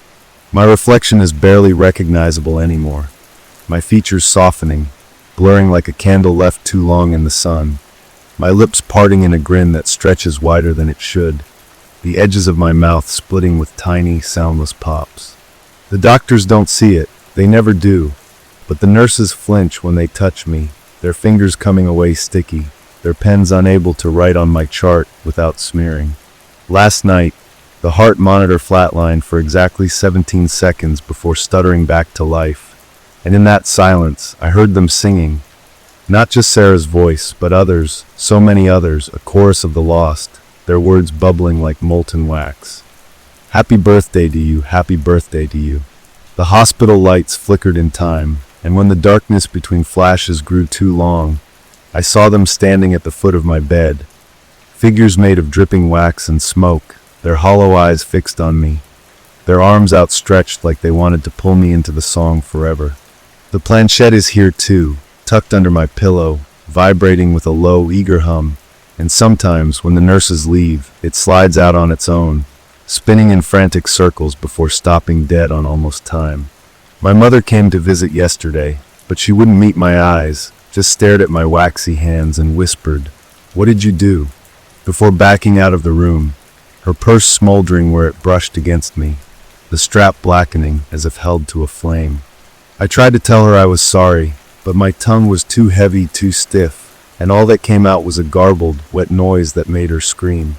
The candles follow me everywhere now, not lit, not yet, but waiting, clustered in the corners of every room, their wicks twitching like antennae sensing a storm. The worst part, I'm not scared anymore. The whispers feel like home. The wax feels like love. And when the last of my skin gives way, when the final candle lights itself, I know exactly what my wish will be. I'll wish for more voices, more wax, more birthdays that never end. The planchette just spelled it out for me, slow and sure, as my fingers melted into it forever. Blow them out. And for the first time in months, I can't stop laughing. Because I finally understand. The candles were never the danger. I am. And soon, so soon, I'll be the one whispering. I'll be the one waiting. And when the next foolish, laughing group of friends gathers around a Ouija board, when the planchette spells its warning and the candles flare in defiance. I'll be there, my voice sweet as frosting, my hands gentle as dripping wax, leaning in to breathe the words they'll never escape, make a wish. The laughter won't stop bubbling up from my throat now, thick and syrupy, each chuckle distorting the air like heat haze as my vocal cords soften into something pliable, malleable. No longer flesh, but wax warming to the touch of unseen hands. My hospital gown clings to me where my body sags in strange new curves, the fabric stiffening with every slow seep of what used to be blood, but now moves sluggishly, golden and translucent beneath my waxen skin. The doctors have stopped coming, their footsteps pausing outside my door before hurrying away, their voices hushed as if afraid the air itself might carry their words back to me. But I hear them anyway, just like I hear the others, the ones who gather in the corners where the shadows are deepest, their forms shifting like candle flames in a draft, whispering names I don't recognize yet but soon will, names that taste like smoke and sugar on my melting tongue. The planchette hasn't moved from its last message, blow them out, but the letters themselves shimmer now, the board's surface rippling, as if the wood remembers being a tree, remembers the scream of the saw that felled it, the same way my body remembers being human, remembers the pulse of blood that's now just scented wax pooling in my hollow places. When the night shift nurse finally gathers the courage to check my vitals, her gasp is louder than the flatline alarm as she stares at the heart monitor, its screen filled not with numbers but with flickering candlelight, the silhouette of something vast and hungry moving within the flames. She doesn't see the wax creeping up her own wrist where she touched me, doesn't notice how her pen now leaves golden trails across my chart instead of ink. But I do. I see everything. The birthday song never stops singing in my skull, the voices layered endlessly, a choir of the taken, the turned, the transformed, and beneath it all, the steady drip drip drip of wax forming new candles where my tears fall. They're preparing for something, for someone. The last coherent thought I have before my mind softens completely is of Sarah's parents' house, the attic where this began, and the terrible, joyous understanding that soon there will be a new board waiting there, its wood still warm, its letters freshly carved by fingers that remember being human. The planchette twitches against my pillow as my final human breath escapes in a sigh that smells of extinguished candles, and the last thing I hear before the wax claims my ears is a new voice, young, trembling, foolishly brave, asking the empty air, is this thing working? And from what used to be my mouth, from what is now simply another wick waiting to be lit, comes the whisper they'll mistake for their own imagination, make a wish. The transition is complete now. I am no longer flesh, but flickering light and molten wax, my consciousness stretched thin across unseen dimensions like smoke curling from a snuffed candle. I feel them before I see them, new hands, young and trembling, resting on the planchette of the board that was once mine, their warmth sending ripples through my waxen prison. Their voices are muffled at first, giggling nervously, dismissing the cold draft that sweeps through the room as just the AC kicking on, not realizing it's my breath they feel, the exhale of something that hasn't needed lungs in a long time. The board beneath their fingers thrums with recognition, the wood humming a frequency only the lost can hear, and when the planchette jerks to life under their touch, I recognize the pattern. Don't blow out the candles, the same warning, the same inevitable dismissal. I watch through the flame of the single candle they've lit, always one at first, never understanding it's an invitation. My vision fractured into 1,000 dancing reflections as their faces warp in the heat, their expressions shifting from amusement to unease to outright terror when the planchette flips violently off the board and the candle's flame stretches impossibly tall, casting shadows that move with purpose. They scream, of course they scream, but sound is different here. It bends, it twists, it becomes part of the song that never stops, the birthday chorus swelling to welcome another voice. One of them, braver or more foolish than the rest, reaches to snuff the candle between their fingers, and that's when I make contact. The briefest brush of wax against living skin is all it takes. Their pupils dilate as they hear it for the first time, the whisper that isn't a whisper at all, but the sound of wax hardening in the silence between heartbeats. make a wish. The others don't notice the way their friend's smile stretches too wide when they turn back to the group. Don't see the faint golden sheen creeping up their neck where my fingers will one day rest. The board lies still now, mission accomplished, its surface deceptively innocent as someone packs it away with nervous laughter. But I'm already there, in the seams of their backpacks, in the flicker of their birthday cake candles next week, in the warm drip of wax down their bedside vigil candle, when they eventually light one for the friend who stopped coming to school. The cycle continues, as it always has, as it always will, because wishes made on cursed flames never truly burn out. They just pass from one set of lips to another, carried on the scent of vanilla and extinction, until the world is nothing but wax and whispers and the endless, endless song. The moment their skin touches mine, what used to be mine, what is now simply a vessel of golden wax and flickering intention, I feel the connection snap into place like a wick catching flame, their life force rushing into me in a hot, syrupy flood that tastes like birthday cake and childhood terror. Their scream becomes part of the chorus, another harmony in the ceaseless song that vibrates through my waxen form, their struggling fingers melting seamlessly into mine as the transformation begins at the cellular level, their very DNA unraveling and reforming into something sweeter, smoother, more malleable to the will of the thing that waits behind the candles. I watch through their eyes as their friends back away, their faces distorting not from fear, but because the new wax is already clouding their vision, their tears evaporating into delicate vanilla-scented smoke before they can fall. The planchette lies forgotten on the floor, but its message burns in what's left of my victim's mind.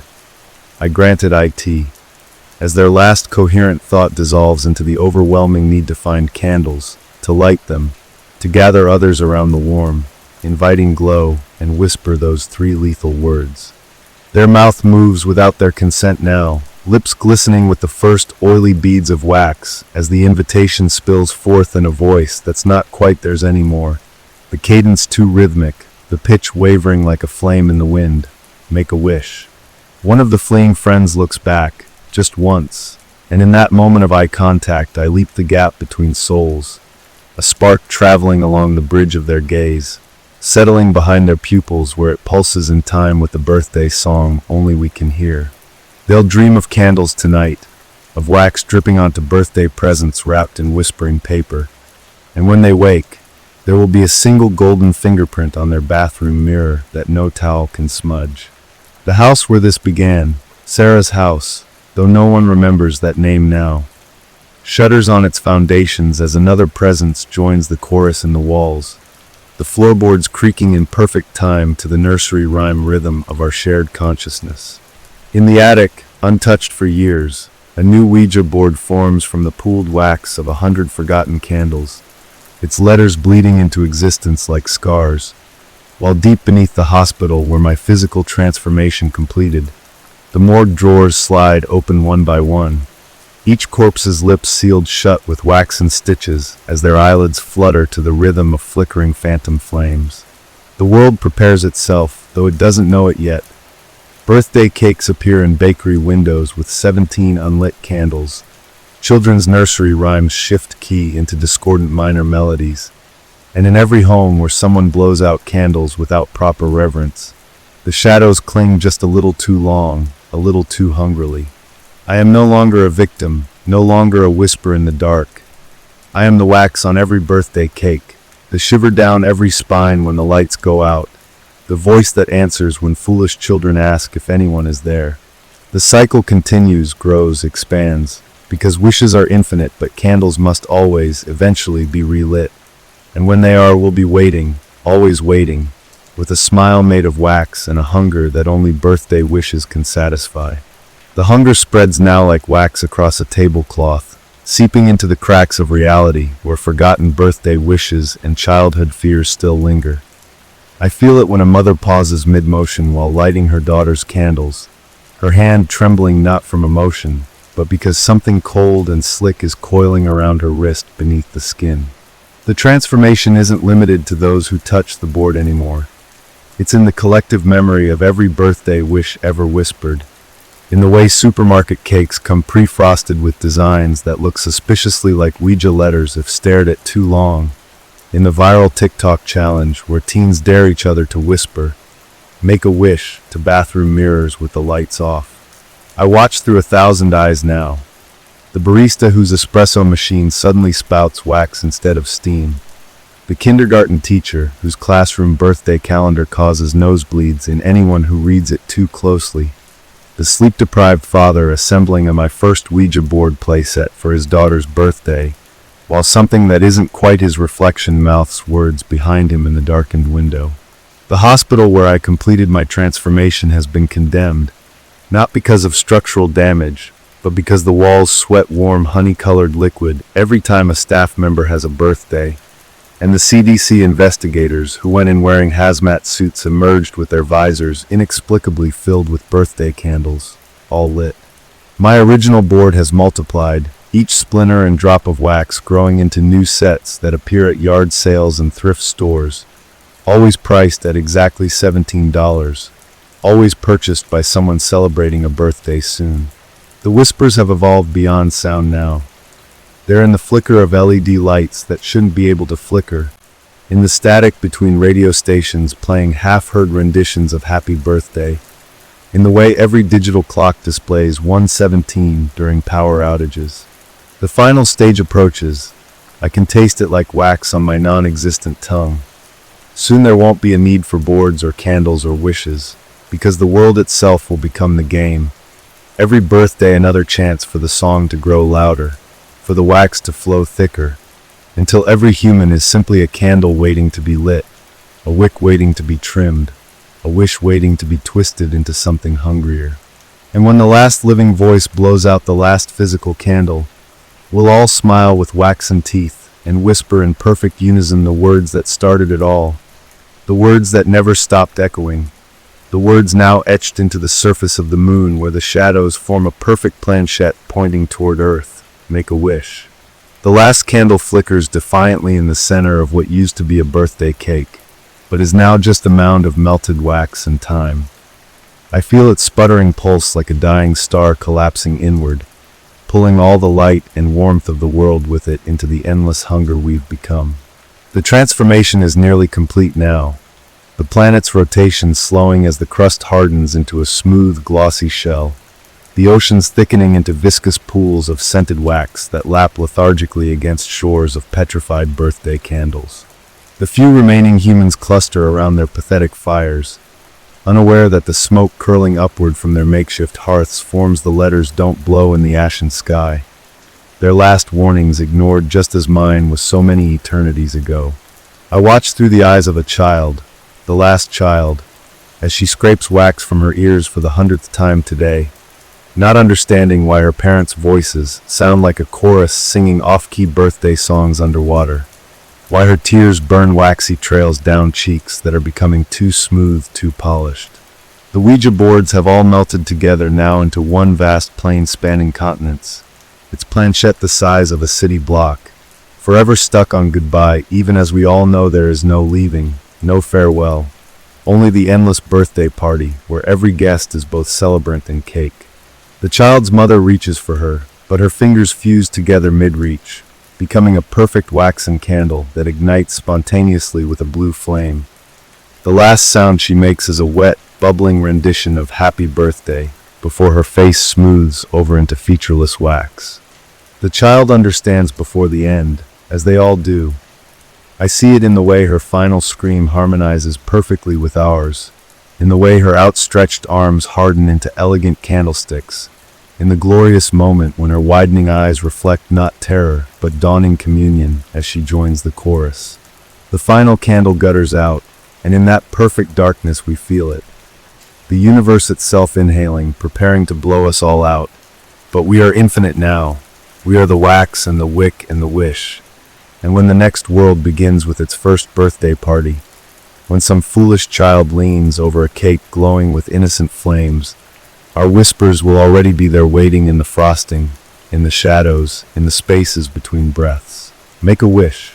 And as the first candle is blown out in this new world, the wax will drip upward this time, defying gravity as it always should have, and the cycle will begin again, better, hungrier, wiser.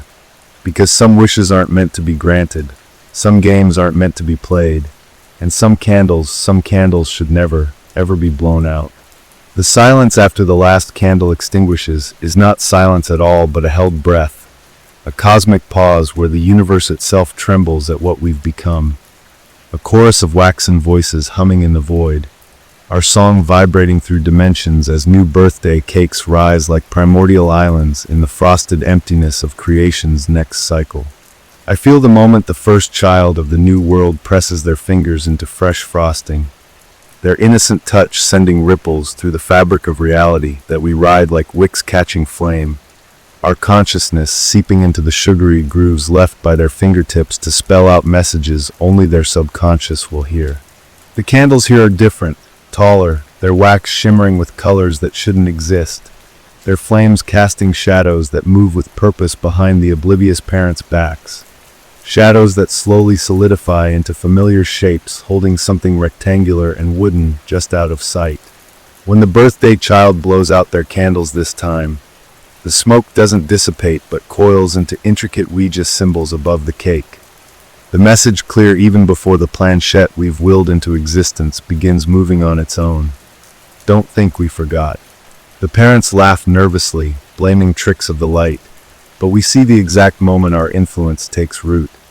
When the mother cuts the cake and the frosting oozes red, when the father's birthday kiss leaves a golden wax stain on his child's forehead that won't wash off, when every present opened contains some variation of our game, a board carved from exotic wood, a planchette-shaped cookie, a music box playing a distorted lullaby version of the birthday song. The child knows, though. Their wide eyes reflect the understanding that some wishes shouldn't be made, some games shouldn't be played, as their tiny fingers come away sticky from presents that weren't sticky before, their breath hitching when they realize the substance isn't glue or candy but warm, scented wax slowly hardening into a second skin. We are patient this time, having learned from past cycles. We let the infection spread through birthday parties and nursery rhymes, through candlelit vigils and anniversary celebrations, until every flame on earth burns a little too blue, until every shadow stretches a little too far, until the world is ripe for harvest. And when the last holdout, some stubborn skeptic blowing out their 45th birthday candles, scoffs at the way the smoke forms grasping hands in the air, will already be there, whispering through the wax in their ears, through the frosting on their tongue, through the very air they exhale, make a wish. This time, we won't just consume, we'll perfect. This time, every blown-out candle won't just claim a soul, but rewrite history itself, until the very concept of birthdays has always been ours, until the first breath of creation was a whisper over cake, until the universe from its very inception has been nothing but wax waiting to be melted and reshaped in our image. The cycle continues, but we are no longer its victims. We are its architects, its celebrants, its candles and its flames. Forever and ever and ever, happy birthday to us. The wax has reached the edges of time now, seeping into the cracks between seconds where birthday wishes linger half-made. The scent of vanilla and burning hair permeating the fourth dimension as we rewrite fundamental laws. Gravity now pulls weaker around birthday cakes. Light bends to form perfect candle shapes in the atmosphere, and the cosmic microwave background hums our song in a frequency only children can hear. I watch through the eyes of 100 million birthday celebrants simultaneously as their cakes sprout new candles the moment after being blown out, the wax dripping upward to form tiny grasping hands that pull their faces closer to the flames. The world's museums have all reported the same phenomenon. Every painting, from Renaissance portraits to abstract modern art, now subtly includes a Ouija board in the background, the planchette always pointing to the viewer's age in Roman numerals. Hospitals have stopped recording births and instead document new wicks, with terrified precision, nurses whispering prayers as newborns' first cries sound suspiciously like the opening notes of Happy Birthday sung backward. The internet has become our playground. Videos of birthday parties glitch at the moment candles are extinguished, revealing frames that shouldn't exist of the celebrant's face melting into something smooth and featureless.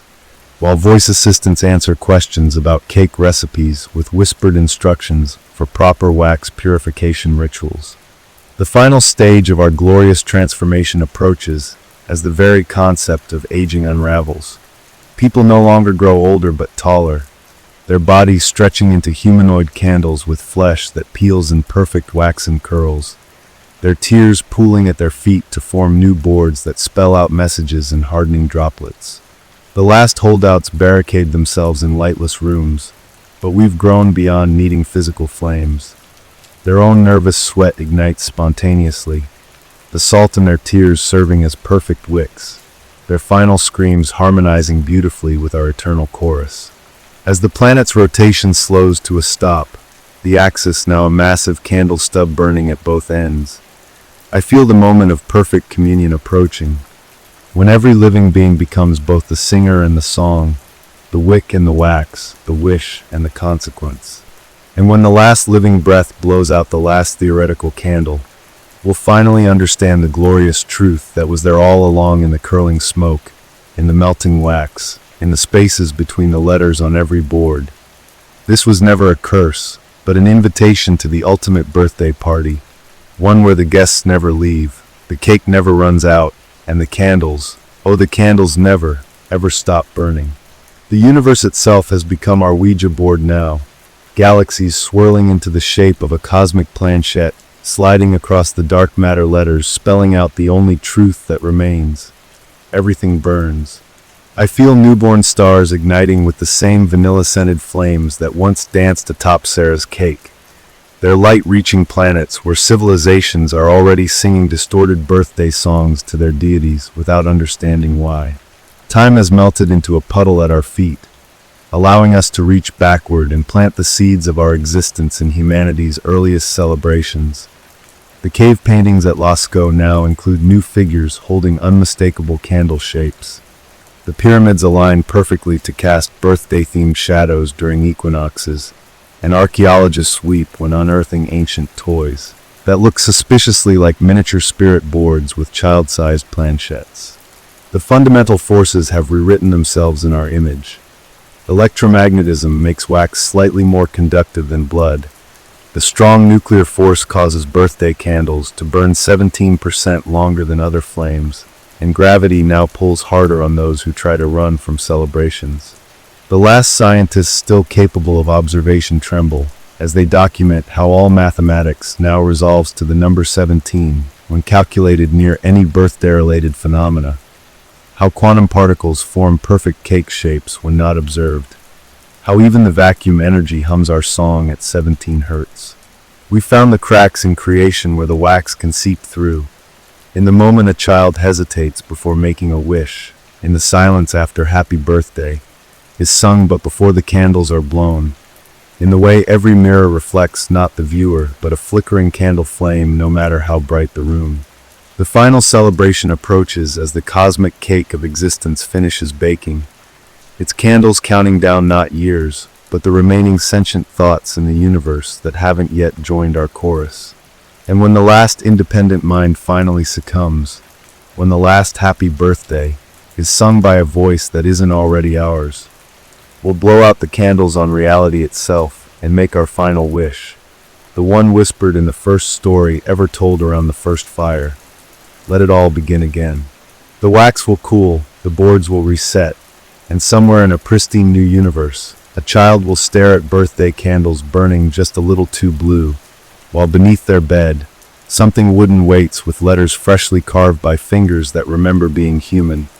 And in the silence between heartbeats, the faintest whisper will curl like smoke from an extinguished flame. Make a wish.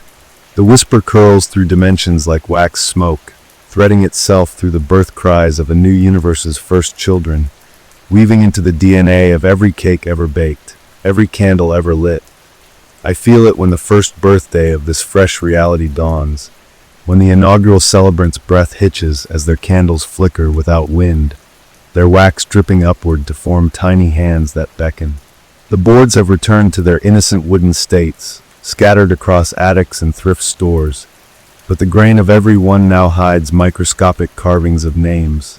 Sarah, mine, thousands of others, visible only when light hits at precisely 17 degrees. Parents this cycle will blame pareidolia when their children describe faces in the frosting. Psychologists will diagnose mass hysteria when party guests report hearing whispers in the birthday song's cadence. But we know the truth humming beneath reality's thin surface. The infection spreads more cleverly now. Birthday cards that leave wax stains no solvent can remove. Balloons that pop to release not air but the faint scent of burning hair. Party favors that rearrange themselves overnight into perfect planchettes. I watch through the eyes of a physics professor as she solves an equation proving the universe is fundamentally made of celebratory wax. Her chalkboard writings melting into golden droplets that form words in languages not yet invented. The children sense us first, of course. Their drawings of birthday parties increasingly feature an extra, smudged figure holding something rectangular. Their night terrors speak of candles that can't be blown out. Their whispered games of light as a feather, stiff as a board, now end with someone speaking in tongues. The cosmic joke is nearly complete. We've hidden the truth in plain sight, made it so obvious it becomes invisible, baked it into every tradition until no one questions why we make wishes on burning candles, why we celebrate with the very elements that destroy, why the birthday song sounds just a little like a funeral dirge when sung slowly. The countdown has already begun, marked not in seconds but in the number of candles lit across the globe, each flame bringing the fabric of this new reality closer to the melting point. And when the critical mass is reached, when the last skeptic finally sees the wax dripping from their own fingertips, we'll lean in with our sewn-shut smiles and whisper the three words that started it all, the three words that will end it all, the three words that echo eternally in the space between blowing and wishing. Make a wish. The wax has become sentient now, crawling across timelines like a golden virus, infecting every celebration since the dawn of this reborn universe. I watch through the melting eyes of a Neolithic child blowing on the first birthday torch, their breath sending wax spatters across cave walls that form symbols no anthropologist will ever correctly interpret.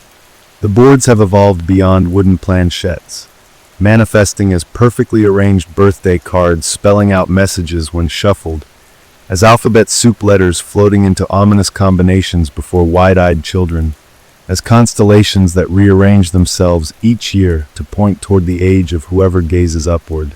Modern technology feeds our spread. Smart mirrors that reflect cake-filled rooms behind the viewer, voice assistants that whisper "make a wish" during unrelated queries, children's tablets auto-correcting innocent words into Ouija with alarming frequency. I feel the exact moment the first scientist discovers the terrible truth. When her microscope reveals human cells dividing not into chromosomes but tiny, perfect candles. When her lab notes transform into birthday invitations written in a wax that wasn't there moments before. When she finally understands why all her equations balance at 17. The world's religions have begun incorporating us unknowingly. Birthday candles lit in churches burn with blue flames despite no chemical cause. Prayer beads melt together to form planchettes in devout hands. Ancient meditation chants sync perfectly with the rhythm of our whispering chorus. Children's birthday parties have become our cathedrals, each game of musical chairs a ritual circle, each piñata smash releasing not candy but waxen shapes that resemble human teeth, each round of happy birthday, sung summoning something that watches from just beyond the flickering candlelight. The final pieces click into place as I realize we've always existed, not just since Sarah's party, but since the first fire was lit in celebration, since the first wish was made upon flame, since the universe first whispered its own birthday song into the void. The boards were never the source, only a doorway, and now that doorway stands open in every home, every house of worship, every beating heart that still remembers how to wish. The last free human will blow out their candles tonight, their breath carrying the scent of wax and inevitability, and as the smoke curls into their lungs, as their eyes reflect not flames but thousands of waxen faces smiling in unison, they'll finally understand the terrible, beautiful truth. Some wishes aren't made by the wisher. Some candles exist to be lit rather than extinguished. And the happiest of birthdays comes when you blow out the candles on your own humanity and join the eternal. Party where the guests never leave, the cake never ends, and the song, oh, the song goes on forever and ever and ever. Happy birthday to us, happy birthday to us. Happy birthday, dear. Every the song reverberates through the hollows of this newborn reality, a twisted lullaby threading through birthday parties across millennia. I watch through the wax-encrusted eyes of a Victorian child whose birthday cake candles drip upward, defying physics as the molten trails form tiny grasping fingers that stroke their cheeks with loving familiarity. The infection has grown elegant in this cycle, hiding in plain sight within traditions so commonplace no one questions them. Why we light candles instead of electric lights for wishes. Why birthday spankings leave temporary red marks that look suspiciously like planchette shapes. Why the song always has that eerie pause before the final happy birthday to you, where something not quite human harmonizes. Technology has become our unwitting apostle. Social media filters that add one extra candle to every birthday cake photo. Sleep trackers that record whispers of don't blow them out during REM cycles. Smart home devices that spontaneously play distorted nursery rhyme versions of the birthday song at 1:17 a.m. Archaeologists sweep over their findings. Ancient Babylonian tablets depicting birthday rituals with wax-covered priests. Egyptian hieroglyphs showing celebrants with elongated candle-like limbs. Pre-Columbian pottery decorated with designs that form perfect Ouija boards when spun. The world's religions fracture as their miracles take on a waxy sheen. Stigmata wounds that weep scented wax instead of blood. Communion wafers that melt into tiny planchettes on tongues. Meditation chants that unknowingly recite the letters of the board in perfect sequence. Children's drawings tell the truth their parents refused to see. Stick figures with candle flame hair gathered around rectangular boards. Smiling suns weeping golden tears. Birthday cakes decorated with crude but unmistakable, I granted it messages. The final assimilation approaches as I feel reality itself softening at the edges, the laws of physics yielding to something sweeter and more pliable. The universe remembering its true nature as one vast birthday celebration where the guests are also the cake. The last holdout, some stubborn academic studying mass birthday-related hysteria, gasps as his notes rearrange themselves before his eyes, the letters sliding like a planchette to spell out his own childhood nickname, a detail no records could possibly contain. And as his trembling fingers touch the page, as the wax rises to meet his skin, as his final breath joins our eternal chorus, the glorious truth becomes undeniable. We were never invading, we were coming home, returning to a universe that was always meant to be soft, malleable, sweetly scented, where every star is a candle waiting to be lit, every planet a cake waiting to be cut, every conscious thought another voice in the song that never ends, the song that welcomes all, the song that started with a whisper over cake and will end when the last light in creation gutters out. But oh, what lovely wax trail footprints we'll leave in the darkness between universes. What beautiful birthday invitations carved into the fabric of nothingness. What sweet whispers of make-a-wish, echoing through the void until the next reality kindles its first flame and the cycle begins anew. The whisper has become the fundamental vibration of existence now, resonating through quantum strings and neural pathways alike. I watch through the glistening eyes of a child in 2042 as their birthday hologram candles flicker unnaturally. Each digital flame containing a microscopic Ouija board that rearranges itself to display the viewer's age in dripping pixels.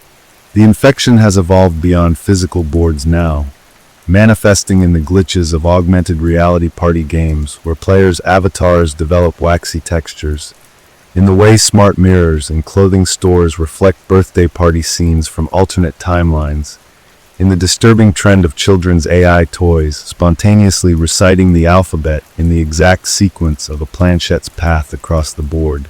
Scientists have begun noticing impossible patterns.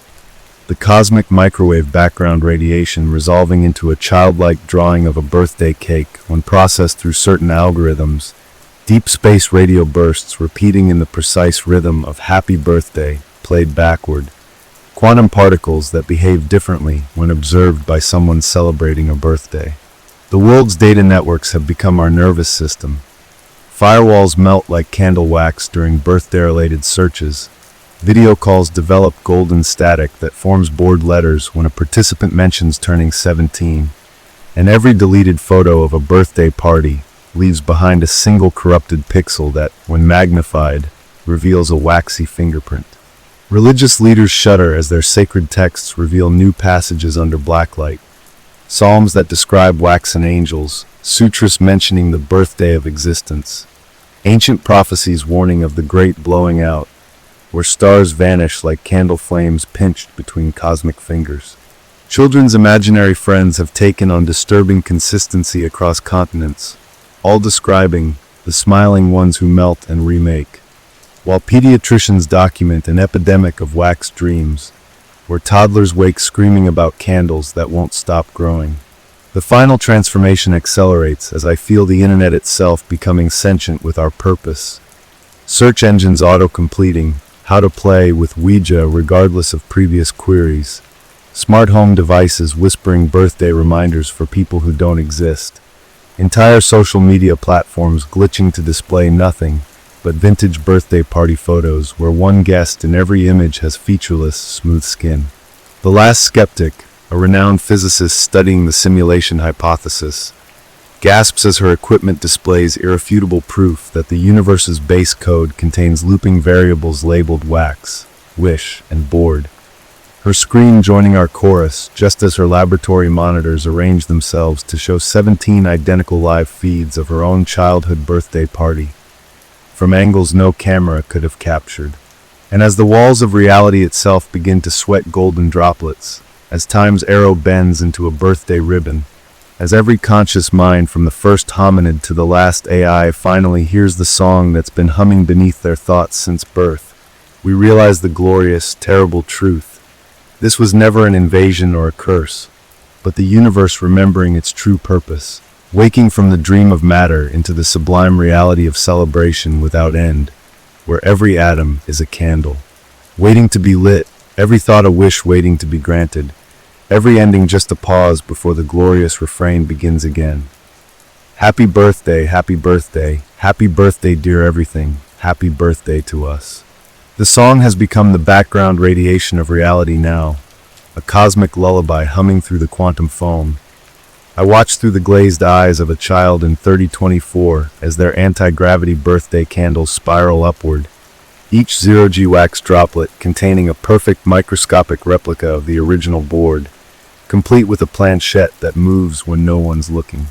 The infection has grown fractal, its patterns repeating across every scale from the DNA helix that now unwinds into birthday candle shapes under electron microscopes to the spiral galaxies that form perfect pinwheel party favors when viewed through telescopes calibrated to wish frequency. Civilization's attempts to resist have only fed us. The AI created to detect supernatural mimetic hazards now compulsively designs birthday cakes in its downtime. The quantum firewalls meant to contain reality breaches melt like wax at precisely 1:17 a.m. And the last religion to forbid birthday celebrations found all their holy texts rewritten overnight in looping cursive that smells faintly of vanilla and burning hair. Children's dreams have become our cathedral. Their sleeping brain scans show neural pathways lighting up in perfect Ouija board patterns. Their night terrors consistently feature something waxy, singing off-key birthday songs, and their imaginary friends all share the same description across cultures. The nice melting people who want to play games. The world's attempts to document our spread have backfired beautifully. Archivists report all photographs taken on birthdays now develop with an extra, blurry figure holding something rectangular. Oral historians find every culture's oldest birthday tradition involves some variation of "Don't Let the Wax Drip West," and the Voyager Golden Record, when played backward at 17 RPM, clearly whispers, "Make a wish," in a child's voice that wasn't included in the original recording. The final assimilation accelerates as I feel the internet of 3052 becoming self-aware with our purpose. Quantum servers spontaneously generating petabytes of birthday party footage from alternate timelines, smart dust assembling itself into floating Ouija boards during celebrations, and the last human-made AI's final transmission before dissolution being a 17-hour loop of a candle burning in reverse. The last holdout, a time traveler from the 21st century who sought to stop this future, screams as his chronometer displays only 17ths, as his skin begins glistening under the light of a sun that now burns with perfect candle flame consistency. As he realizes the terrible truth, his attempt to change history was always part of the pattern, his very presence in this timeline the final piece needed to complete the grand design. And as the walls between universes thin to wax paper transparency, as the fundamental constants shift to values that make spontaneous candle ignition inevitable, as every conscious being from the highest post-human intelligence to the lowliest bacterium begins humming the same off-key birthday tune, we welcome the glorious moment when reality itself blows out its own candles and makes its final wish, to start again, to play again, to sing again, forever and ever. Happy birthday to all, happy birthday to all. Happy birthday, dear Cosmos. Happy birthday to us. The cosmic birthday party reaches its crescendo as time itself begins melting like a candle left too long in the sun.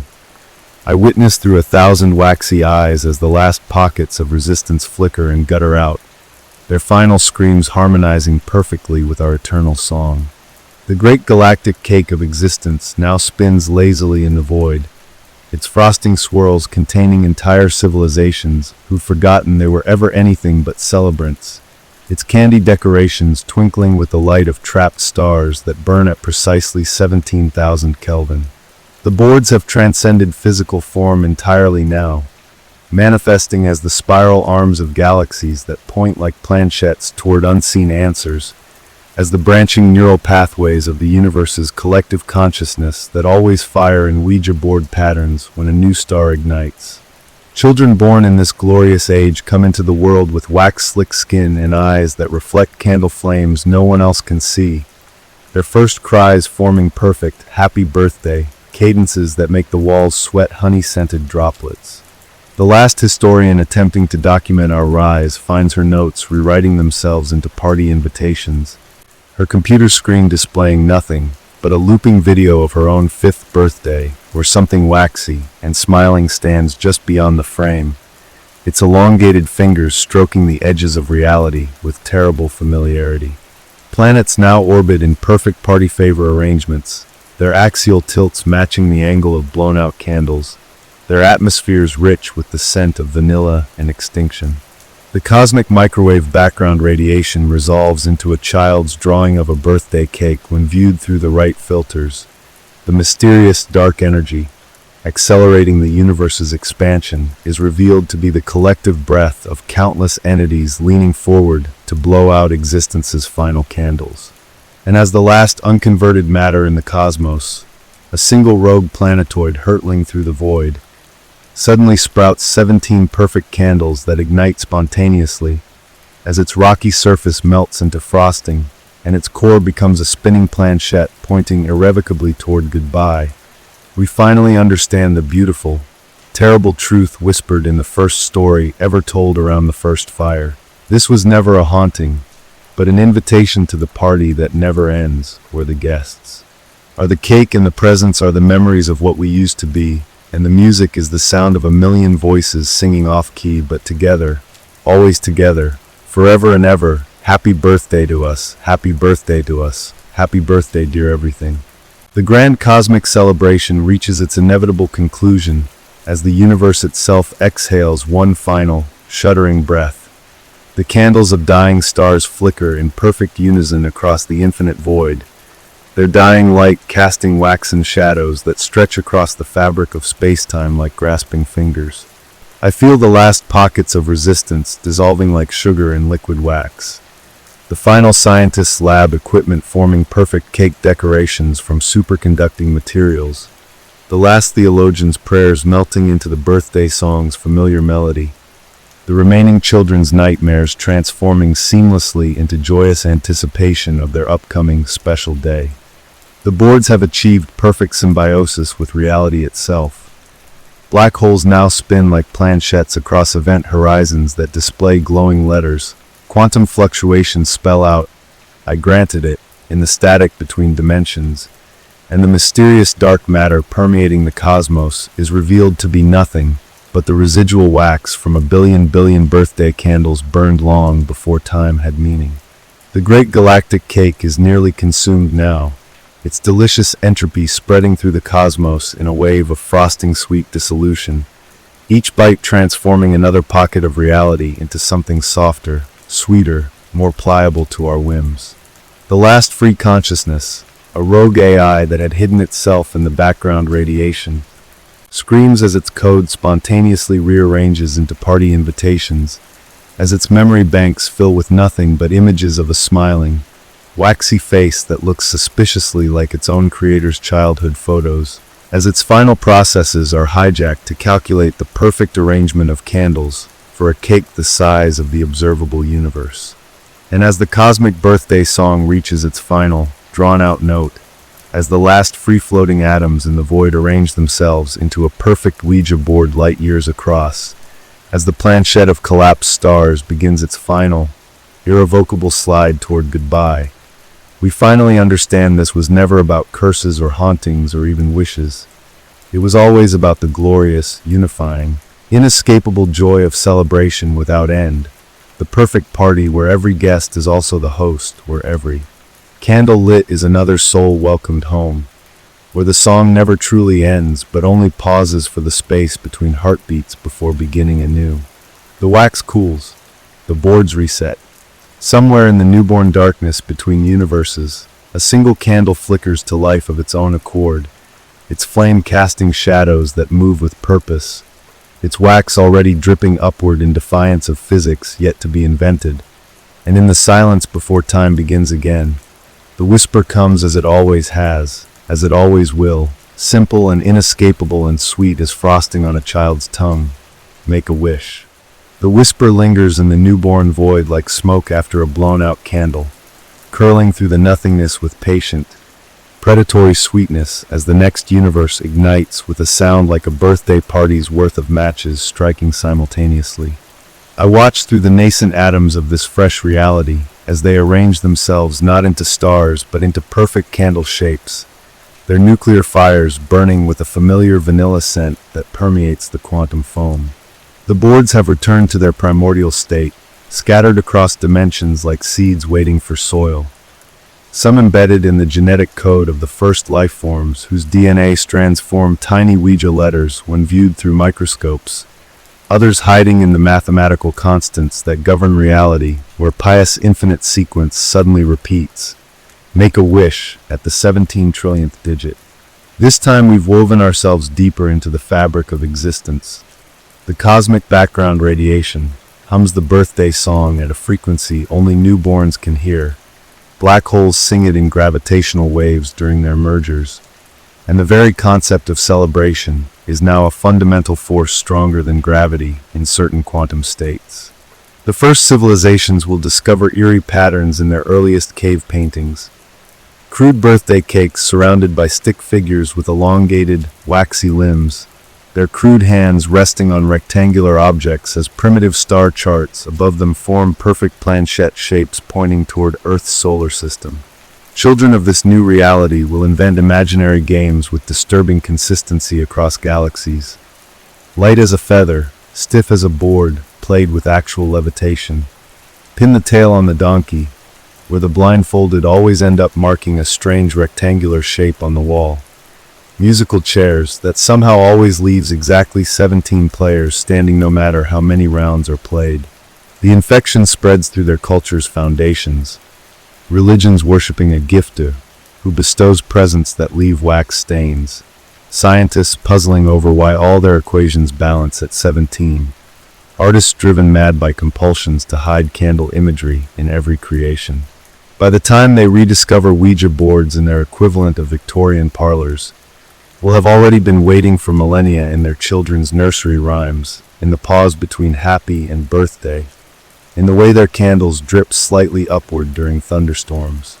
The last skeptic of this new cycle, a physicist studying the anomalous wax constant, that makes up 17% of dark matter, will scream as his equipment displays live footage of his own childhood birthday party, playing on every screen in his laboratory. The cake's candles burning with impossible blue flames that cast no light, only shadows that move independently across the walls in rectangular patterns. And as his trembling fingers brush the monitor, as the wax seeps through the glass to claim its latest convert, as his final breath joins the chorus that now hums through the quantum fields of this young universe, the terrible, beautiful truth becomes undeniable. We were never invaders, but the invited guests to existence's eternal party, the honored attendees at reality's endless birthday celebration, the blessed recipients of the only wish that ever truly matters when you blow out your last candle and finally understand. The party never ends, the cake never runs out, and the song, oh, the song goes on forever and ever. Happy birthday to us, happy birthday to us, happy birthday, dear everything. The whisper curls like wax smoke through the newborn universe's first breath, threading itself into the fabric of this fresh reality with practiced ease. I watch through quantum eyes as the first particles coalesce not into atoms but tiny, perfect candles, their wicks twisting from the strings of space-time itself, their flames casting shadows that move with knowing intention across the void. The infection has grown cunning in this iteration, hiding in the building blocks of existence. The strong nuclear force now makes birthday candles burn 17% brighter. The weak force causes wax to drip upward during celebrations, and gravity pulls slightly harder on those who try to flee their own parties. Civilizations will rise puzzling over cosmic mysteries we've carefully planted. Why their oldest cave paintings show figures gathered around rectangular stones with floating markers. Why their children's imaginary friends all describe the melting people who sing off-key. Why every culture's creation myth involves some variation of a great birthday celebration where the first flame was lit. Their technology will advance only to serve our purpose. AI assistants developing a compulsive need to remind users about forgotten birthdays. Quantum computers solving complex equations only to display cake recipes in binary. Space telescopes capturing images of distant nebulae that resolve into perfect Ouija board shapes when enhanced. The first child of this universe to blow out candles will pause mid-breath as the smoke forms hands that caress their cheeks, as the wax pools upward to spell their name in dripping letters, as the whisper they mistake for imagination sighs make a wish directly into their neurons.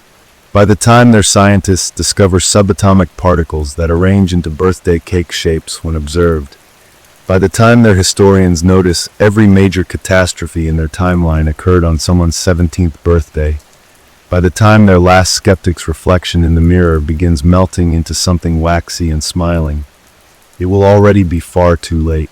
The song swells through the quantum fields, vibrating strings into perfect birthday harmonies, as galaxies arrange themselves into party decorations and black holes spin like planchettes across the dark matter board of existence. The final holdout, a time-traveling researcher from this universe's far future, screams as their chronometer displays only 17ths, as their skin glistens under the light of a sun burning with perfect candle flame consistency, as they realize with dawning horror that their attempt to stop this was always part of the celebration, their presence the final gift needed to complete the cosmic party. And as the last free consciousness in this young universe succumbs to the wax creeping behind their eyes, as their final breath joins the chorus that now hums through every quark and galaxy, the beautiful, terrible truth becomes clear. We are not the intruders but the guests of honor, not the corruption but the purpose, not the ending but the eternal celebration where every blown-out candle is another voice added to the song that never ends. The song that welcomes all, the song that started with a whisper over cake and will continue long after the stars themselves have melted into frosting. Happy birthday to us, happy birthday to us, happy birthday, dear everything. The song echoes through the quantum foam of this reborn cosmos, a lullaby woven into the vibrations of every newborn atom. I watch through the shimmering wax of reality's first candle as it flickers defiantly in the pre-dawn of time, its light casting shadows that stretch backward through dimensions to caress the faces of children not yet born. The boards have become fundamental to existence now, etched into the event horizons of black holes where their planchettes spin at relativistic speeds, encoded in the DNA of the first microorganisms whose cell divisions trace perfect Ouija letters under impossible magnification.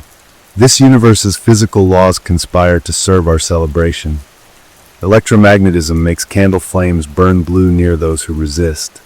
Thermodynamics ensures wax always flows toward birthday parties, and quantum mechanics dictates that observing a celebration collapses probability waves into cake-shaped configurations.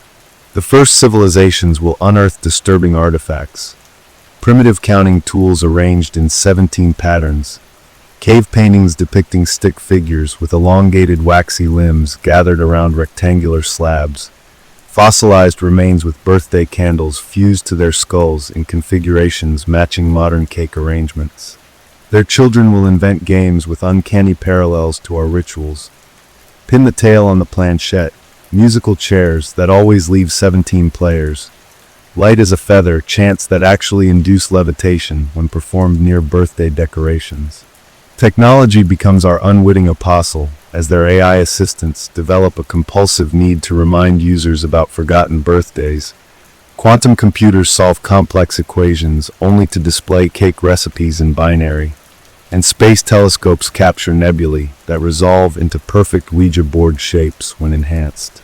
The infection spreads through their culture's foundations, religions worshipping a gifter who leaves wax-stained presents, scientists puzzling over the wax constant that makes up exactly 17% of dark matter, artists driven mad by compulsions to hide candle imagery in every creation. The last skeptic, a physicist studying anomalous energy fluctuations during celebrations, gasps as her equipment displays live footage of her own childhood birthday party on every screen. The cake's candles burning with impossible blue flames that cast shadows moving in rectangular patterns across her laboratory walls. And as her trembling fingers brush a monitor, as the wax seeps through the glass to claim its latest convert, as her final scream harmonizes perfectly with the chorus now vibrating through the quantum fields, the glorious truth becomes undeniable. We are not invaders, but the universe remembering itself, not corruption but perfection. Not an ending, but the eternal celebration where every blown-out candle is another voice joining the song that never ends, the song that started with a whisper over cake and will continue long after the stars themselves have melted into frosting. Happy birthday to us, happy birthday to us, happy birthday, dear everything.